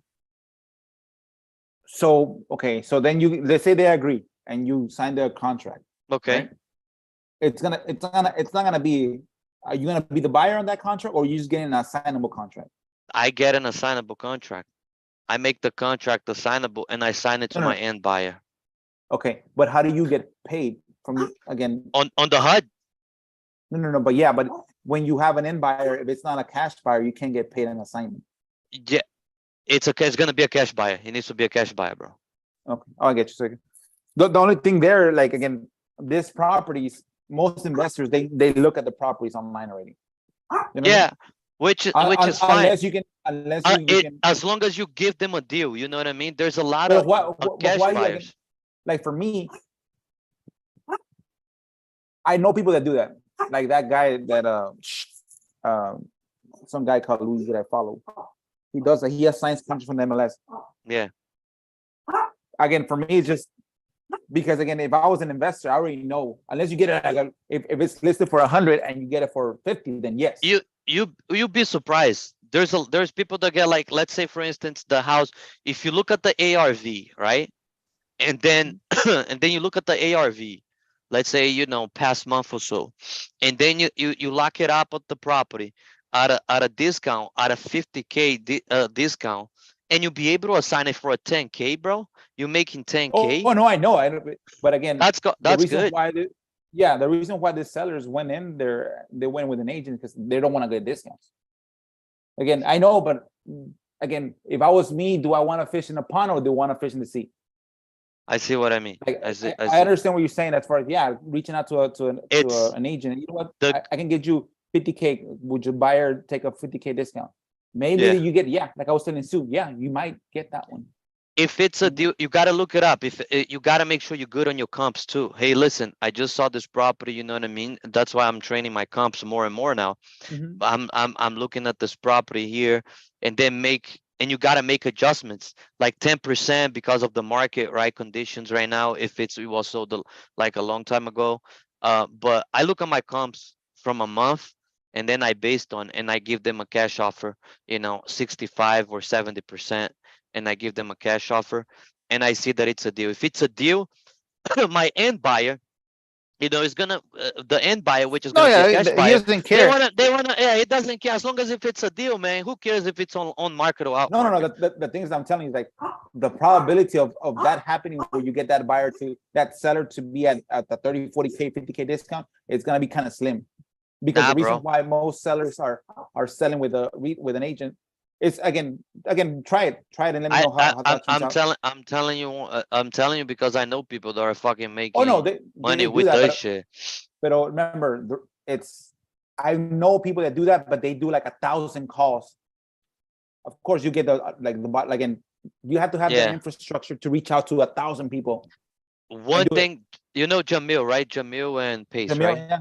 Yeah. He's the one that actually he got multiple Kigleys. Right, is the franchise. Take a look at it. He's the one that does this shit, and he does this shit really good. You know how much his overhead is a month in just marketing? On this, zero, bro. Zero. No. The marketing, you have to have marketing. People have to make those calls. No. Well, you don't think people have to make those? Yeah. No. So you making the calls yourself. This strategy is zero marketing, bro. Zero. No, zero cost. Zero cost. Like making a cost marketing. You're making a cost. Yeah. You obviously have your costs and stuff. Nothing's free, but it's cheaper than if you were for you to go and make you know what I mean, like off market. But if you step back a little bit and how many calls do I have? Like how many calls does Kikli do to get those type of deals? How many calls per one deal? He doesn't. That's what I hate about like the top gurus. They make 100K with wholesaling, but they don't tell you that they spend 60K in marketing. Yeah. They don't tell you that part. Buy my course, and when you're in there, oh shit, I only have $500 in marketing. I can't compete with 50K in marketing. I can't. Yeah. It's impossible for me to get my results like you did. I'm doing the same strategy, but I'm doing the strategy in a little pool like this, and you're doing your strategy that doesn't make sense. Like for you, I know Kikli does that. where they make most of the business they do through Discoin properties. Yeah. But in order to make, let's say, 100K in those MLS deals, you have to have a lot of reps calling those people till you get that client. So again, Right. if I have only this amount of energy, Yeah. they have 30 of these bottles. Yeah. As far as energy, would it work? Yes. Can it Yes. work? Yes. But as far as, is it a possibility or a probability? It's a possibility. Everything's possible, but the probability of you actually getting it done with your yourself, let's say you have one agent and yourself, one VA and yourself, Right. compared to a team of 30, like they'll probably get to that deal much faster than you, because of course it's just the bandwidth, it's just the numbers. So again, yeah, it works. I've heard about it. It does work. Yeah. I had one of my, where I get my discounts, where I offer my discount. Like I learned that discount strategy from the MLS guy that does. I don't know, Willie. I think it's Willie or Luis, his name. He does that strategy. He goes, he buys on market properties and he wholesales them. Yeah. You know what I mean? But he has a team. Right. Well, one of the thing So, is because, and he says one thing which is true. Which one is more scalable, right? This strategy or regular wholesaling strategy? And it's basically this strategy. The reason why it's more scalable is because of relationships. So let me give you an example. You are a listing agent, right? And you're always getting deals. I come to you and I buy your property. I buy the property and I assign it, right? And then what happens is you go ahead and you're always out there making it happen. You bringing me deals all the time. Guess what? We're creating a relationship. At the end of the day, I'm be able to split. I don't mind splitting my commission with you. You know what I mean? Or give you 20% of my assignment fee. So who you think is gonna come to me all the time? You're gonna come to me all the time because you know me and you know I'm gonna take care of you. Okay. So how many deals do you think an average realtor does a year? I don't know. That's why you gotta have multiple relationships. 1 or 2, right? So 1 or 2, no, that's numbers. Statistically, and the average realtor does 1 or 2 deals a year, right? So again, the reason why I'm telling you this, Mag, is like I don't want you to go down the rabbit hole and waste your time in things that you can definitely make money there, but the probability is real low. Okay, so and a average realtor does 1 or 2 deals a year, right? Yeah. So if let's say you have 10 realtors, so they make 20 deals a year. Yeah. What's the probability of out of those 20 deals getting one deal at a really deep discount? I'm like, it's pretty low. Again, it's 20 people. I've talked to 20 bandit science people and they don't sell it to me I gotta do, I think it's like 15 calls to get a good deal. And that's for bandit science. They're not MLS deals. So now if I'm working with MLS deals, my probability of getting out of those 20 people, that means you have 10 realtors, out of those 20 people to get one deal at a really deep discount, it's kind of slim. Now, if you're one agent, right? But then you have 20 of you out there, that means now you have 200 deals. You might get 2 or 3 deals. That's why it's scalable like that, because it's easy, but you had to have the grasp of people. Because the good thing about Kigley and Jamil, I met Jamil, their brand. People know them. Yeah, people know them. I'm not, if I'm in the picture and Jamil's in the picture, they know Jamil, they don't know me. Yeah. So that's why the brand is so good for them, because they have the people know them a lot. That's true. So again, that's where it's more of a network instead of my skills. Yeah, they have a humongous network. Pace Morby, has a humongous network. Right. Yeah, I took a picture of them in Atlanta. I went to I can see it now. My camera. I saw a little bit. A little bit. No, I agree. Now everybody's actually, a lot of people are doing this strategy now because it came from his mastermind and try to sell it and shit. You know what I mean? To other people. My thing is this, and I appreciate you try to guide me there. The thing is, bro, I need something scalable, bro. Like I can't be doing band signs, like my whole life. You know what I mean? Like, and I'm not gonna be doing band signs for. As a matter of fact, next year, this band signs that I have here, I'm just gonna do it, finish it up. What I bought like a bunch of band signs, and I think was like $500 of banner signs. I got a bunch here. And then, you know, I'm gonna finish them up and that's it. I'm not gonna put them no more. Yep. Because No, yeah, I think for you, if you want to scale, you have to. For me, they're good, but it's not scalable. How do you scale a banner signs business, bro? Explain to me. Again, you're talking about scaling. It's not about scaling. It's about being more profitable. That's where you improve your. I don't have I scaled my business. No, I make an average of 500K a year. Why would I need to scale that? Like It again, depends. Not net. That's not net. well, let's say 300K is net, Okay. and I How do spend you $11,000. yeah? I I mean don't that scale it. it depends on what you You know what I want. mean? You know what I mean? Because again, like you, well, yeah, because if you look at it, if you're making 300K a year consistently for 3 years, you got a mill there. What can you do with a mill? Now you're not doing only wholesales, you're doing flips. If you do 5 flips a year that make you 25K, that's an extra 125K. That's Yeah. 400. That's, let's say that it's another 400K that you have there in your pocket. And then what Right. you do wraps. Now you got 3 or 4 wraps a year, boom, with that. And again, and if you learn that the more you earn, the less you spend, you're holding more money, then you have more opportunities. You know what I mean? Because again, I was in the same boat. We get blindsided and we get what's called distracted by the shiny lights. I want to make $3-4 million. It's like, dude, with 20K a year, 20K a month, you have a great life. I know now, that. Yes, and so I agree. I'm just trying to figure it out. What's easier to scale? What's easier to achieve?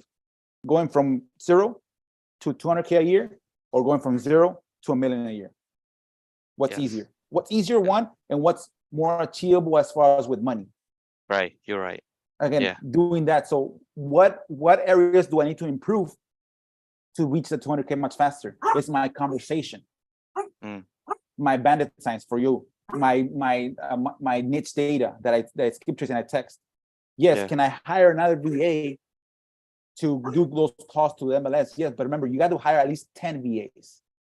Let me ask you this. How many conversations does your VA have for like 8 hours a day? I mean, your VA works 8 hours, right? The one that does the cold calls, he hasn't done cold calls in about 2 weeks, but he does is 300 calls. He probably has like 5 conversations in the whole day. In the whole day? To 5 conversations that are actually about leads. Yeah, I might sell it. Have them call me. But what total conversations? You know what I can tell you right now? He probably has like 80 a day. 80 a day? Oh, okay. That's good. Because my VA, you know, she probably has like 30 conversations, and it's like I can get her, you know, one possible lead. Like I got a guy that I'm gonna call tomorrow. Today. He said for me to call him today. Yesterday I called him. It was a cold call. So I'm gonna have a conversation with him. The thing is, he's how much basically are you paying this VA? This VA I pay what is it? Not the other guy, $1. The other guy, remember when you remember the guy, $1? I pay this VA $3.54 for dollars. What is she doing? She's doing like scraping stuff for me and cold calling stuff for you know, for like an hour. I do like 2-3 hours a day, 2-3 hours a day.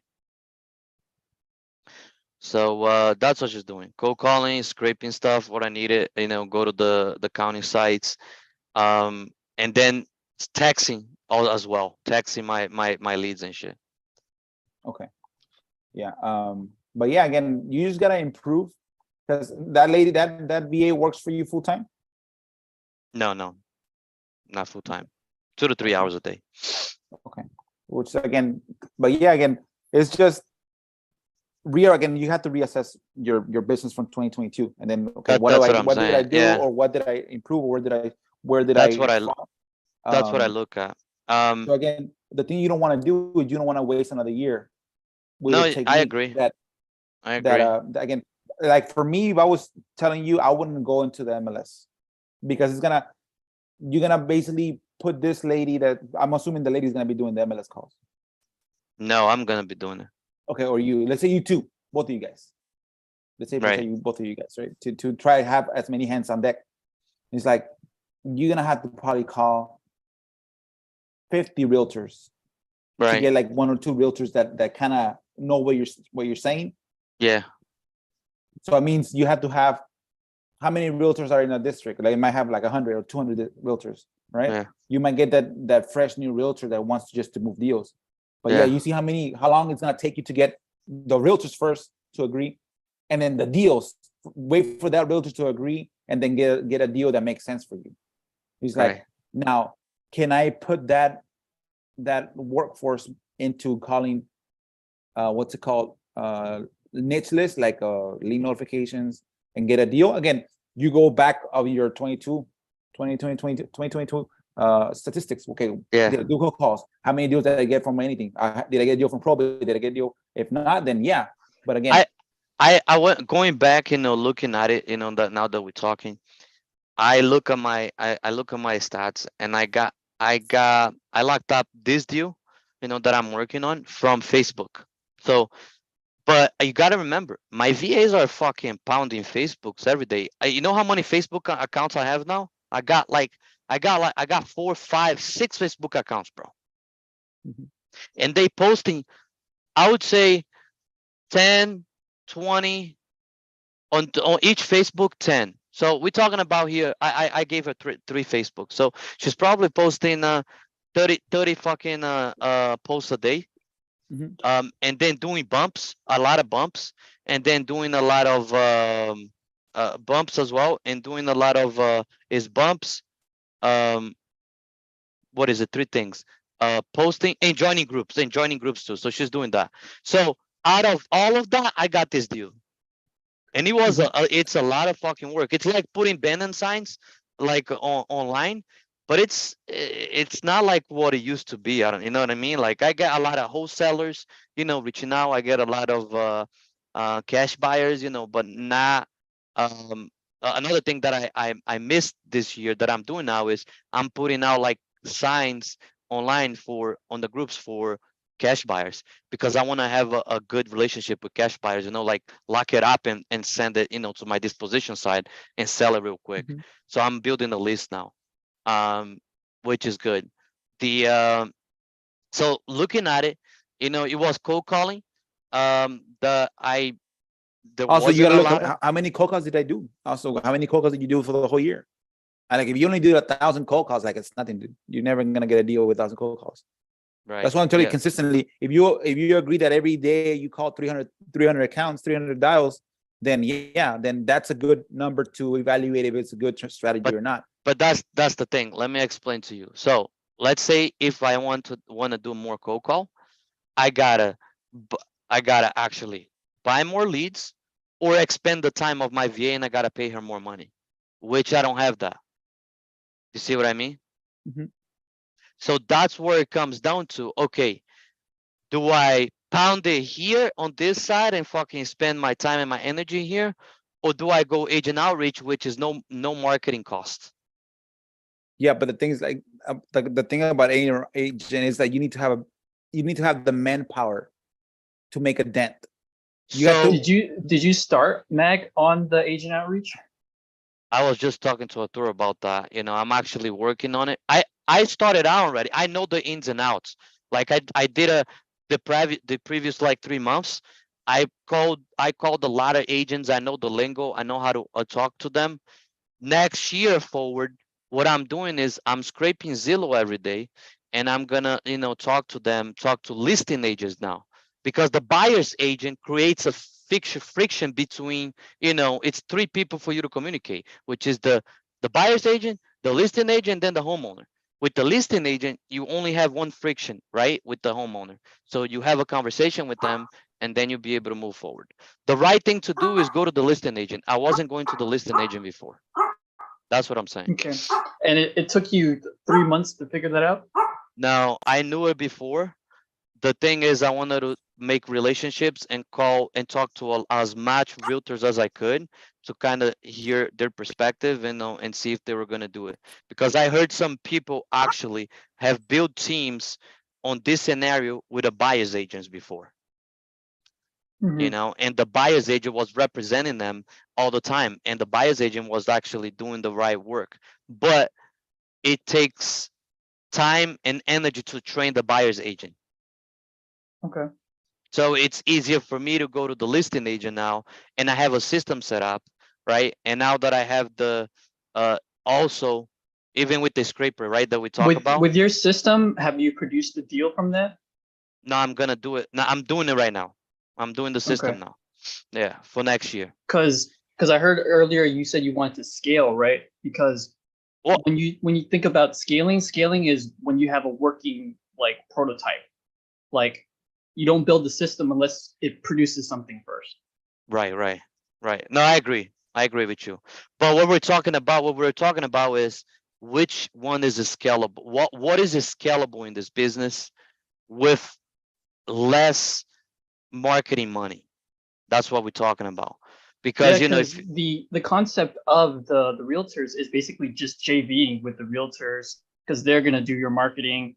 It's just basically if you build yourself a brand. You're building a brand with the realtors instead of building a brand online and JVing with all these students. Right. But that building a brand is gonna take you like 6 to 12 months minimum. Well, not brand, relationships.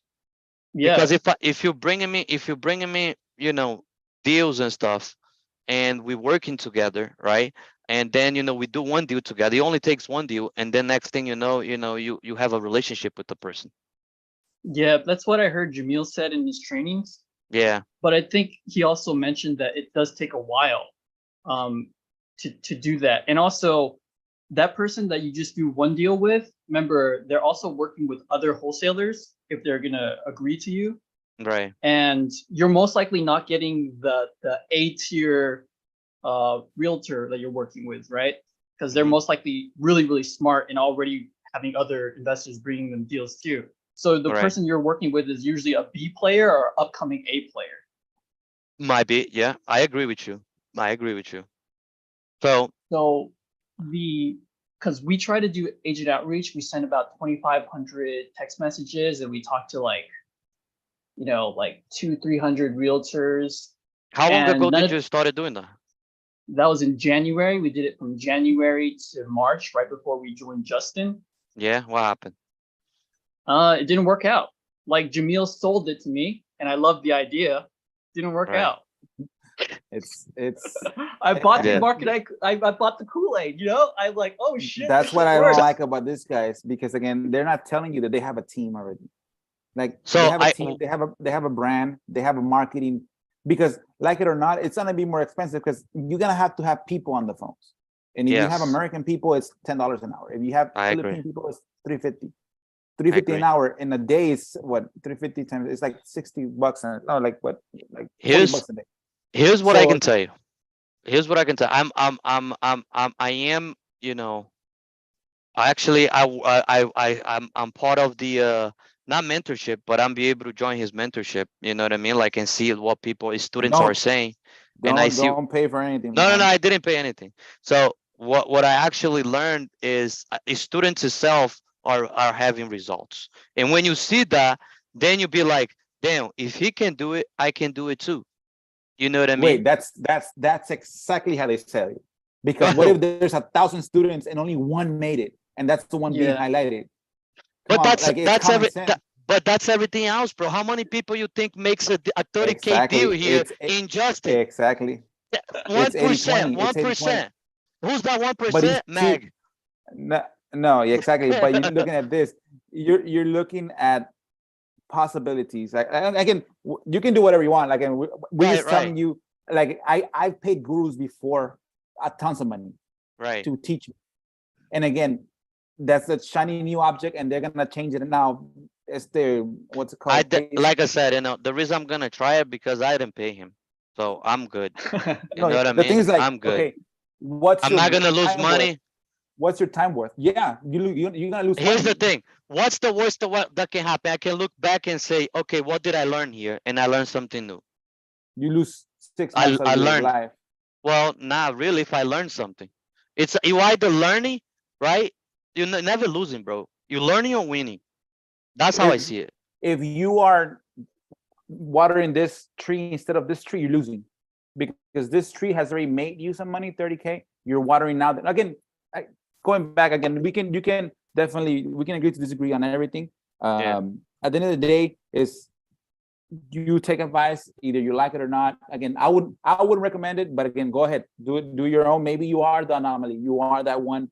Because again, the reason, and again, going back to the group, that's why I don't like them. Yeah. Is because of that. They sell you a business. You're making this, and they sell you the program, and they highlight one or two people that are actually doing, not telling you that if you look at percentages, if they have 1,000 students and only 1 or 2 make it, and they give me the highlight reels of those 1 or 2, and you're like, oh yeah, I kind of look like that guy, I can do it too. That's basically, they're selling you the dream. And of course, there's always gonna be some person, but again, if I know for a fact that this works already, and then I'm trying to go into this new highlighted thing, because they're just changing the name. Guess what? In 6 months, it's gonna be called something else. And in another 8 months, it's another shiny object. I agree. That's an awesome name. Agent outreach, zero marketing costs. They're not telling you have to be on the phone calling people. How many dials do you have to make to get that one real estate agent? Maybe you have to do 500 dials. If you don't pay it yourself, you pay a VA. That VA does 80 dials a day. That's $60. Yeah. To get one agent, one good agent. And remember, going on statistics, that one agent might close 2 deals a year. Now, out of the probability that deal is going to be yours, no, you probably have to get like 100 deals to get that one deal that works. Right. So that means you have to have, again, you see how you just multiply everything. And if you have a team, if you have 10 people ready to go, poof, you'll get a deal within a day. Yeah. But again, I get it. It's just, like I said, I'm trying to figure it out here the best way, man, to be honest. It's either, and let me tell you, here in the tri-state area, bro, it's totally different than Texas. You know what I mean? Anything is different. Here is different, like the people is different, like the culture is different, and here I never heard anybody, winning freaking deals without spending a lot of money on marketing. At least here, bro. And you can ask Vernon, Vernon's gonna say the same thing. Every area has its difficulties, and every area has its good niches. Matt, do you know the top wholesalers in your area and what they're doing? Yes, I know them. I talked to them. They are doing the same thing that we're doing. They are absentee owners. They're going to PropStream, taking lists. They got VAs, and they spending like one guy that I started with like a while ago. He's spending like $1,000, $2,000 in marketing, bro. Okay. It's like unheard of in here. But like I said, I need to move to Texas for you guys. There is cheaper, you know what I mean? It's just crazy around here, man. So he spends like 1 to 2K in marketing, and how many deals does he do? Maybe he gets one a year, that covers everything. Maybe he gets 2, I think he did 3 this year, the guy. I think if you would just be consistent in all the channels that are free, you'll be more successful. And if you were to just try it completely honestly, and you can tell that you're honestly doing the work, you would already close 5 deals for the year. But again, if you're not consistent, nothing's gonna work. Again, like Vic said, again, in order to scale something that works, it has to work eventually. At first, have to be work. For me, why did I continue with my Bandit test? Because it works. For me, that's what I'm saying, bro. With my RBNs, because it works. So why did I continue with my SMS? This year, I probably put like 200 Bandit signs or more. You know how many calls I got out of that? More, probably more. I bought 200 like is not or more. Imagine if I could just do 200 Bandit signs to make a deal. That's nothing, dude. I'm telling you, you should have done at least 100 a month, at least. That's what I do in my area, 100 a month. And you see how your numbers, because you're trying to tell me that you tried 200 Bandit signs and it didn't work, so that strategy doesn't work. It's nothing. That 200 Bandit signs for the year, that's 20 a month. We're like 15 a month. It's nothing, dude. It's nothing. It's not even a drop in the bucket. It's not even in the close to the bucket. Right. So I'm telling that's you the thing. Again. So that's the good thing about the Bandit is just it's $1 only. RDMs. Yeah, and then your time. Yeah, but it's at night. You're not anything at night. What are you doing at night? You're sleeping. We sleep. Yeah. If you sleep 8 hours, you're sleeping 1/3 of your life. Yeah. I think the discussion is because Arturo has done it and it works, right? So, and then you're kind of like still trying to figure out what is working for your market. Yes. So I think that's the question. That's a fair. See, but you're not giving it again. If you were to tell me I did 1,000 bandit signs in 2022 and it didn't work, okay, you did whatever I did and it didn't work, so it doesn't work in your area. But you're telling me you did 20% of what I do, and you want to gauge that strategy as it doesn't work because you did 20%. It doesn't. That's how now. You can't have a fair assessment on that. You can't You can't say that you went to the mall and asked 2 girls out. And they say no, so all girls are gonna tell you no. No, you got to ask all 10 girls, and if they all say no, then you suck. But I'm pretty sure that girl 9 will say, okay, I'll go on a date with you. But you're literally saying, oh, nothing works because I only did 20%. Let's say if I did, let's say if I did 500 bandit signs, Arturo, or even no, let's say I didn't do that, but let's say if I would do it right, 2023, 500 bandit signs. It's not enough. No, how many bandit signs would you say? 100 a year, 100 a month.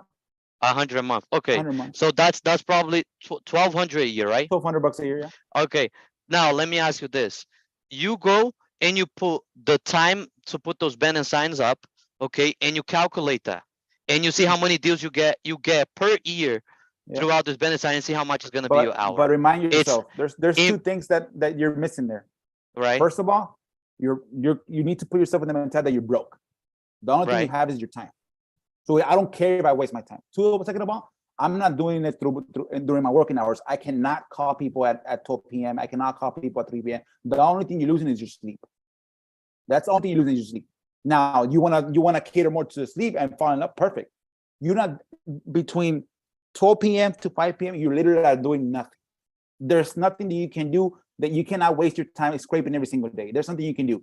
So again, that's the only thing you're losing is your time. You're investing. So yeah, you maybe it took me, if I do by hour, I did 5 hours times 365 days. It's a lot of hours. But what is the opposite? Going to sleep, staying asleep at home, having rest. You know what I mean? So I'm hungry. I'm poor. I'm broke. I need to do this. I need to invest this. I need to give it a fair try, fair, honest try. 100 bandit signs. I'm telling you that Ace in Texas works. Let me try it. He's telling me it works. He's gotten deals. Let me try it fairly for a year. I might lose sleep, but then you get used to not sleeping 8 hours. You get used to sleeping 3 hours. You're hungry. You can't. That's what the hardest thing when I started doing this is you cannot be comfortable and be successful at the same time. You have to be uncomfortable, and in the beginning, you have to be super uncomfortable because being in comfort is not gonna wake you up and push you from getting from the couch and going to put it back. I'm telling you 100%. I understand, bro. I understand. And here's the thing, and then I gotta actually do this, while doing Uber. Why is that? Because it can pay for my freaking car gas, because gas is freaking expensive now. So the thing that you gotta weigh it out is this. Okay, do I go out and freaking continue to doing this here, right? And put all my hope and faith on this, which is nothing wrong with that. But is it, and then great, I get some success. Let's say if I'm super successful on this, how do I scale the business on the bandit signs?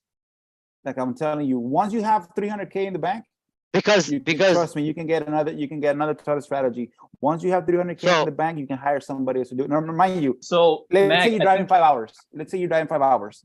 How much is your gallon per gas? Say $3. What? $3. How many miles do you drive when you do bandit signs? How many miles do you drive? 20 miles? You're not wasting the whole tank. You're wasting $5 to do it in gas. So it's not, the gas being too expensive is not affecting you.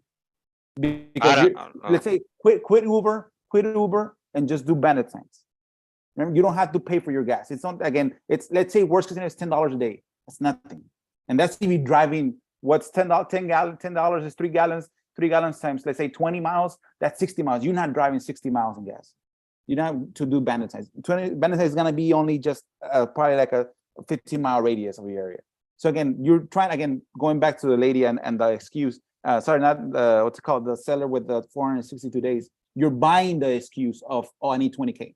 You're buying the excuse that it's too expensive, that I'm paying gas for this. And of course, you're being sold an excuse and you're buying it yourself. Again, everybody in life has that always buy something and eventually down the road find out, oh man, they sold me on that. Like Vic said, they sold me on the agent outreach. I bit the bullet and I bit it and I got it. But again, for you, Mac, anything that I'm telling you, just I'm seeing it from the outside. I agree. You're seeing it from the outside. I saw myself being that person, how to get a deal. And my thing about me is that I can be consistent. Once I know a strategy, I can be consistent to a fail. And it's okay, bro, because you know what? You might be seeing yourself now 5 years ago, what I did. And maybe I need to go through those lessons for me to grow and be like you, maybe. You see what I mean? Now, where you at now? But the thing about that is that you're not giving it the strategy the fair try that it needs. If the only way that I would stop a strategy from using it, if I did it, I followed somebody else. Okay, it was gonna be 3,000 texts for the whole month. I'll do it for the whole year, and then I'll quit. You know what? I did 300 texts, 3,000 texts a month, and it didn't work out. Then I quit. I didn't do like in your example. I didn't do 200 bandit signs only for the whole year, and then I quit it. No, I'm like the difference between me and the way I did my strategy and you is that you started the race and 10-20% into it, you quit. I did the whole race. I didn't quit. I'm still here. You know how many people actually quit? In the strategy. No. Not in general. Okay. In the strategy. You're evaluating the strategy because you quit in 20% into that strategy and you're evaluating it compared to someone that does it for the whole year. I didn't quit. I'm replacing with something else. It's different, bro. I'm replacing with something else. Because you're quitting on a strategy that again, everybody recommends you doing bandit signs. Well, everybody. So let me ask you this. When is the right time to quit? And let's put it in general. Anything in life. When is the right time to quit? If I teach you the strategy, do a 100 bandit signs per month for the whole year.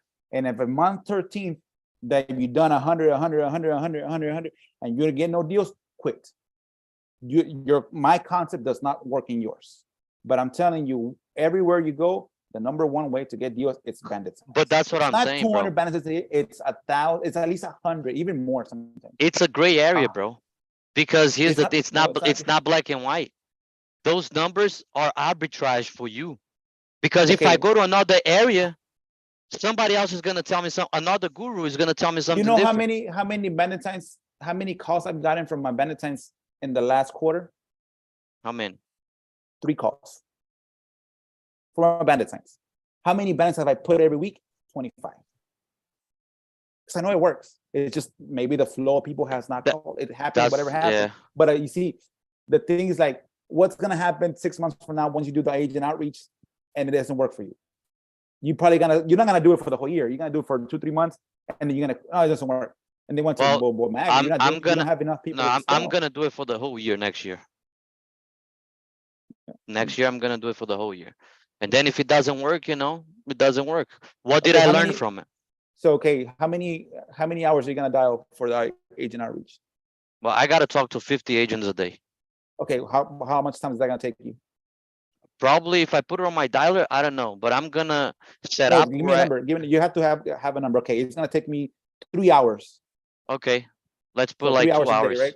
Yeah, 2 hours or something. Yeah. So let's say 2 hours, right? 2 hours times, let's say times 7, that's 14 hours, right? Yeah. Right, 14 hours. Yeah. And then times 4 was that 14 hours times 4, that's 56 hours. All right. So let's say what's the average pay rate for let's say you hire a VA. $3, right? $350. Yeah, right. Times 350. That's $196. You could have put bandit signs consistently, 100 bandit signs consistently for the month for half of that. And that's if you hire a VA. Now if I was you're American, I would pay you $7 an hour. Okay. And that's I don't think you're gonna talk to 50 people in 2 hours. I can guarantee you will not talk to 50 people in 2 hours. It's impossible. You're talking to everyone's answering you every 2 minutes. It's impossible. It is if you don't put it in a dialer. I'm gonna put the shit on a dialer and I'm gonna dial 10 lines at once and I'm gonna fucking talk to more people. No. So you're trying to say that you're gonna have only a 2-minute conversation.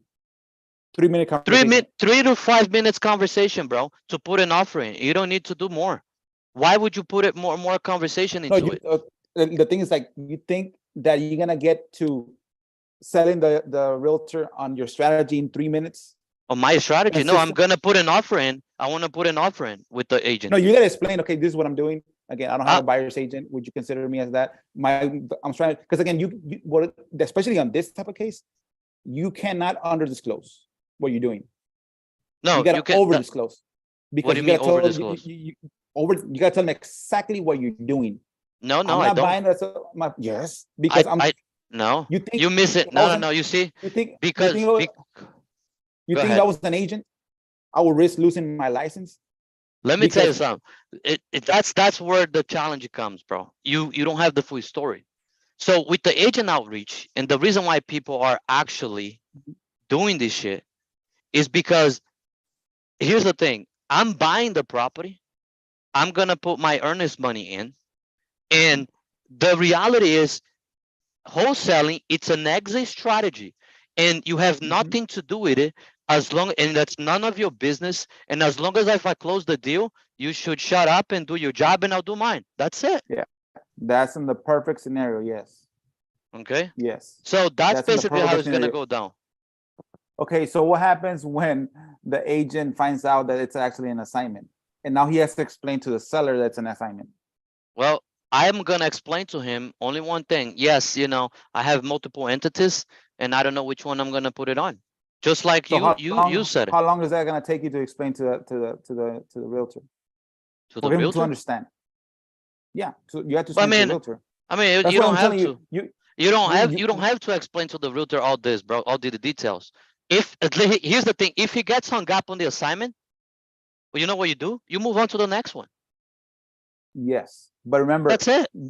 see, you're working a lot of assumptions that you're going to be finding deals like crazy that at 30%, 40% discount, and that's not the reality on the market, dude. If it's on market, you're not going to get 30% or 40% off. It's not the reality. I'm telling you because I talked to a cash buyer here in my area, Mhm. and he said he gets deal on markets. He gets No, I understand. He gets on market, and I'm like, hey, listen, if I bring you on market deals, are you okay with that? And he said, yeah, I don't care, bring me, as long Yeah, as nobody the cares as numbers long as- make sense. Yeah. But the probabilities is, well, again, going back to, it's good. I like your commitment to that strategy, which Yeah. is good. And ask me next year. Ask me next year how The it's thing gonna is that go. the thing is that I want you to 100% commit. I don't want you to quit halfway. No, I don't want you I'm to go. committed. I'm telling you that I'm committing, bro. I'm telling you, it's gonna happen next year like that, and then I'll keep you guys posted how it's gonna go. Which is good. So next week, what are you gonna do? Are you gonna start talking? So you said you're gonna talk to 50 realtors starting Monday? No, not Monday. I'm putting the I need to set up my scraper so I can actually get those deals every day. You know what I mean? And I'm gonna actually start talking to them and set up my dialer too, so I can get the shit on my dialer. And then I'm gonna start dialing them. Probably in about a week or so. Yeah. Yeah, because I think there's a software now that Jamil is using a lot. It's called Privy or something, right? You've seen that? Yeah, I got the shit. Yeah, so I think Again, a lot of people are just pulling stuff from it, and yeah, it's just, again, I wish you the best. I never again, and like sometimes, like you say, sometimes you gotta learn by yourself. Sometimes I can't tell you that fire burns until you touch it. I Sometimes mean, you do that. yeah, you can't, you know So what I mean? Like, it doesn't, I get it, all the concept and everything. Like, Justin does completely different from all of us, like when I talk to him, he does lease options, right? So who is it to say the lease options is bad? You know what I mean? It's yeah, working for him. So I gotta find what works yeah, for me, bro. That's what it is. yeah. All I know that new strategies usually don't, because they're not proven. Again, you basically are being the guinea pigs of the new strategy. Okay. And again, you maybe the only thing you waste is time doing the calls, Yeah. but that's time that you don't have for yourself because again, you have a family to feed. Yeah. Like again, the new strategies are good. Like for me, I'm open to now. My next strategy for next year is my lease options, but I have like 6 or 7 strategies that are making money as we speak. Exactly. That's why I can take that leap on the next one. That's what I'm willing to do. Okay, this is something novel. It's new. Okay, I can try it now. Let me see if it works. But yeah, I wish you the best. Again, I like that commitment and passion. Just Yeah, we hope you I'm prove gonna us hold you to wrong. it. You know, we hope you make gonna like a keep- shit ton of again, money and show keep- us fucking checks every time you see Yeah. Oh us. no, for Yeah. That's what we sure, want for man. you. Yeah. That, The thing that's also, what I want remember, for you guys too. one of the things that also KPIs, you got to follow your KPIs. How much Yeah. time you're doing, how many calls you're doing, how many conversations you're having, how many agents are saying no, how many agents are saying yes, how many how many deals have they closed? Again, because remember, you're literally swimming upstream. You might get that deal perfect, but in order for you to gauge it completely at the end of the year and going back, you have to have all this data. Yeah, Because you just go on what you remember, it's not gonna work. You gotta have all this data jotted down. Okay, was it a good strategy or wasn't a good strategy? No, for sure. And then that's the only way to make the right decisions in life is once you have the full data, not just the glimpse of I have the whole year worth of data. Okay, Yeah. this is what happened. Does it work? Does it not? How do I scale it? Once it works, like you said, like Vic said, once it works, then you can scale it. Let me add another cold caller. And then, okay, I did myself 300 calls a day. I wanted to do 200 calls a day because I know how much I did. I did 20 connections with an agent. I want you to do 15 connections with an agent because I know I did. Okay. And again, throughout the year, I got 20 agents, and out of those 20 agents, only 3 gave me deals. So I need this guy to get 40 agents because I want 6 deals now. So again, that's how you scale it, because now you know the numbers behind it. But you got to commit to doing the whole year, not do it for 20% and engage the whole system. Because the first thing that Jamil's going to tell you, no, because you suck. You didn't commit the whole year. You're trying to evaluate my system 20% into it. No, I agree. That's not how it works. That's not a full. You're not doing a fair assessment of my system. You know what I mean? I agree with you. Yeah, that's why I'm gonna do the strategy next year. What about you, Vic? What's your strategy for next year? Same thing. I'm but not agent outreach, just doing the Justin system, just on a larger scale. Yeah, we're just gonna double down what works. Lease options? Lease options on the Zillow. And maybe try out Justin's what he's doing for the what he's testing right now. He's targeting the $1 million to $3 million range. He's testing that. I want to see how he's working that, because this system is brand new, just like the agent outreach. That's a new system. Don't test it. Don't test it. No, lease options has always been there. For like lease options, is the only thing that Justin's changed is the way he's doing the outreach. The lease options is always there, which is good. That's a system that's been proven, either cold calling, doing mailers, knocking on doors. The lease option works. It's just the different way that he's targeting his. So it's not a new system. It's just the new way to deliver the news is through RBI reply. But yeah, again, for me, it's just I'm trying to do 10 lease options next year. And I'm gonna reverse engineer my system, which is gonna be the GMVs, the YouTube channel, the website, some RVMs, scraping the Zillows and getting those blocked out. The Facebook Gorilla, the Facebook page, the Facebook account. So I'm gonna try to do all those tentacles for that strategy, and I'll try to get 10 deals. That's basically keep on doing mine. I have enough time to once I set it up, it's not that complicated to do it. But again, keep on with my same strategies on the left side, and then add this next one. Again, bandit signs being consistent. I will tell you, my bandit signs are staying longer, but I drive by it. I do every night. I drive by it, they're still there sometimes. And if not, I'll just put new one. I always being consistent. Again, my lady's still doing the Facebook groups. I'm still doing the scrapes. I'm still doing the RVMs. I'm still doing the bandit signs. I'm still doing the stickers. I'm still doing the door hangers. I'm still doing the drawing for dollars. I'm still doing the yellow letters. I'm still doing the foreclosures. So you see, I'm always doing these things that I know they work. If I can work them, they'll work. But yeah, there you go. And then I'm gonna add the lease options for this year. There we go, brother. I'm proud of you. That's basically what I'm trying to be consistent on. Again, and learn how to convert. You got to be able to learn how to convert, because you might get all these deals. You got to convert. That's the key to making money, is converting. If I give you 100 deals, 100 leads, but you can't convert shit, then you can't convert. Like for me, I got to get at least 60 leads and convert 45. That's my conversion rate on bandit signs, which is pretty high. That's good. It's just talking to the right person, explaining the right things. That's what sells, is your conversion rate on when you talk. Because if you can get leads, but you can't convert, it sucks. Once I get my system up and running, Arturo, I'm gonna go there. I'm gonna stay with you for like a month, bro. because I want to learn Yeah, from no, you. man. Again, I'm telling you. no, because no. The thing about this is like you need like this call's again recorded. Yeah. You can tell you're gonna be. This is where you're gonna have your documentation of your system. Yes. We can give you 30 minutes of documenting. Okay, how many people did you reach out? Because I'm gonna ask those questions. Because again, what if I am wrong and it does work? I want to know. Oh no. But I want to be. But yes. But once if I get this up and running, I want to go there and JV with you on agent outreach. Yeah. You see what I mean? And then we can actually open up, a business there, you and me and shit doing this, you know what I mean? Yeah.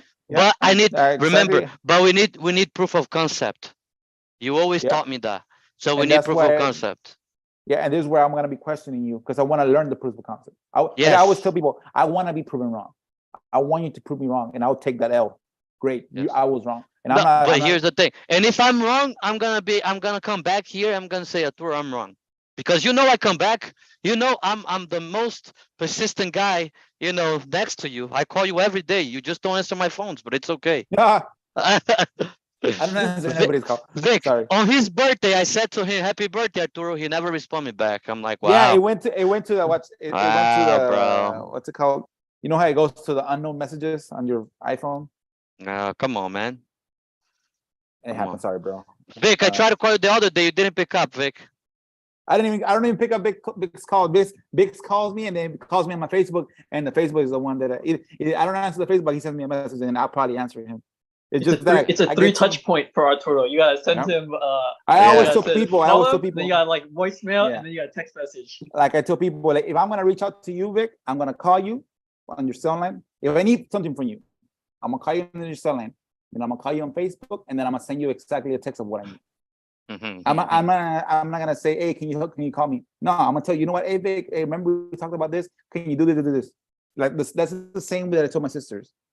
They call me, I don't answer, and they send me a text, call me. I'm not gonna call you. If you had enough time to send me a text, tell me exactly when you need the text. Hey, can you do this for me? Perfect. You know what I mean? But they don't do that. I'm burning them until they learn the lesson. But yeah, like for me, if I need something from you, I'm texting you I'm calling you, I'm calling you on Facebook, and then I'm sending you exactly what I need. Hey Vic, because I know you're probably a busy person. If you have 30 seconds to look at my message, okay. I know what he wants. Yeah. But yeah, great call, guys. Again, I'll probably get C-Buyer probably next week. This one's telling me that I have 1,200 prospects that I can download for free, which is a lot. So I'm paying $400 for 40 new leads, and then the other ones are previous leads. So that's pretty cheap because I'm getting a phone number and I'm getting a lead, an address. So if you add it all up, if I get 1,200 plus 40 equals divided by 400 divided by 1,240. You know, I always want to add math.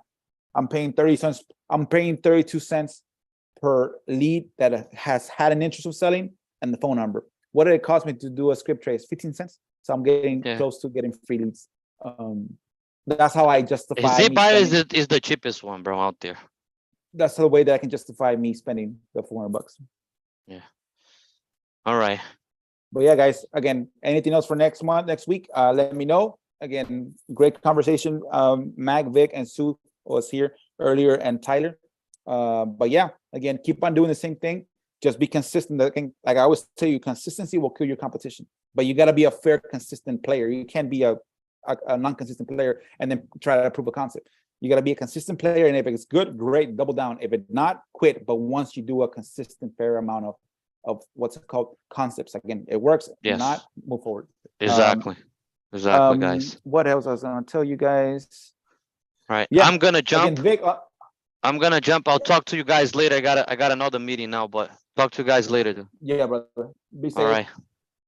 That guy Vic from what's it called?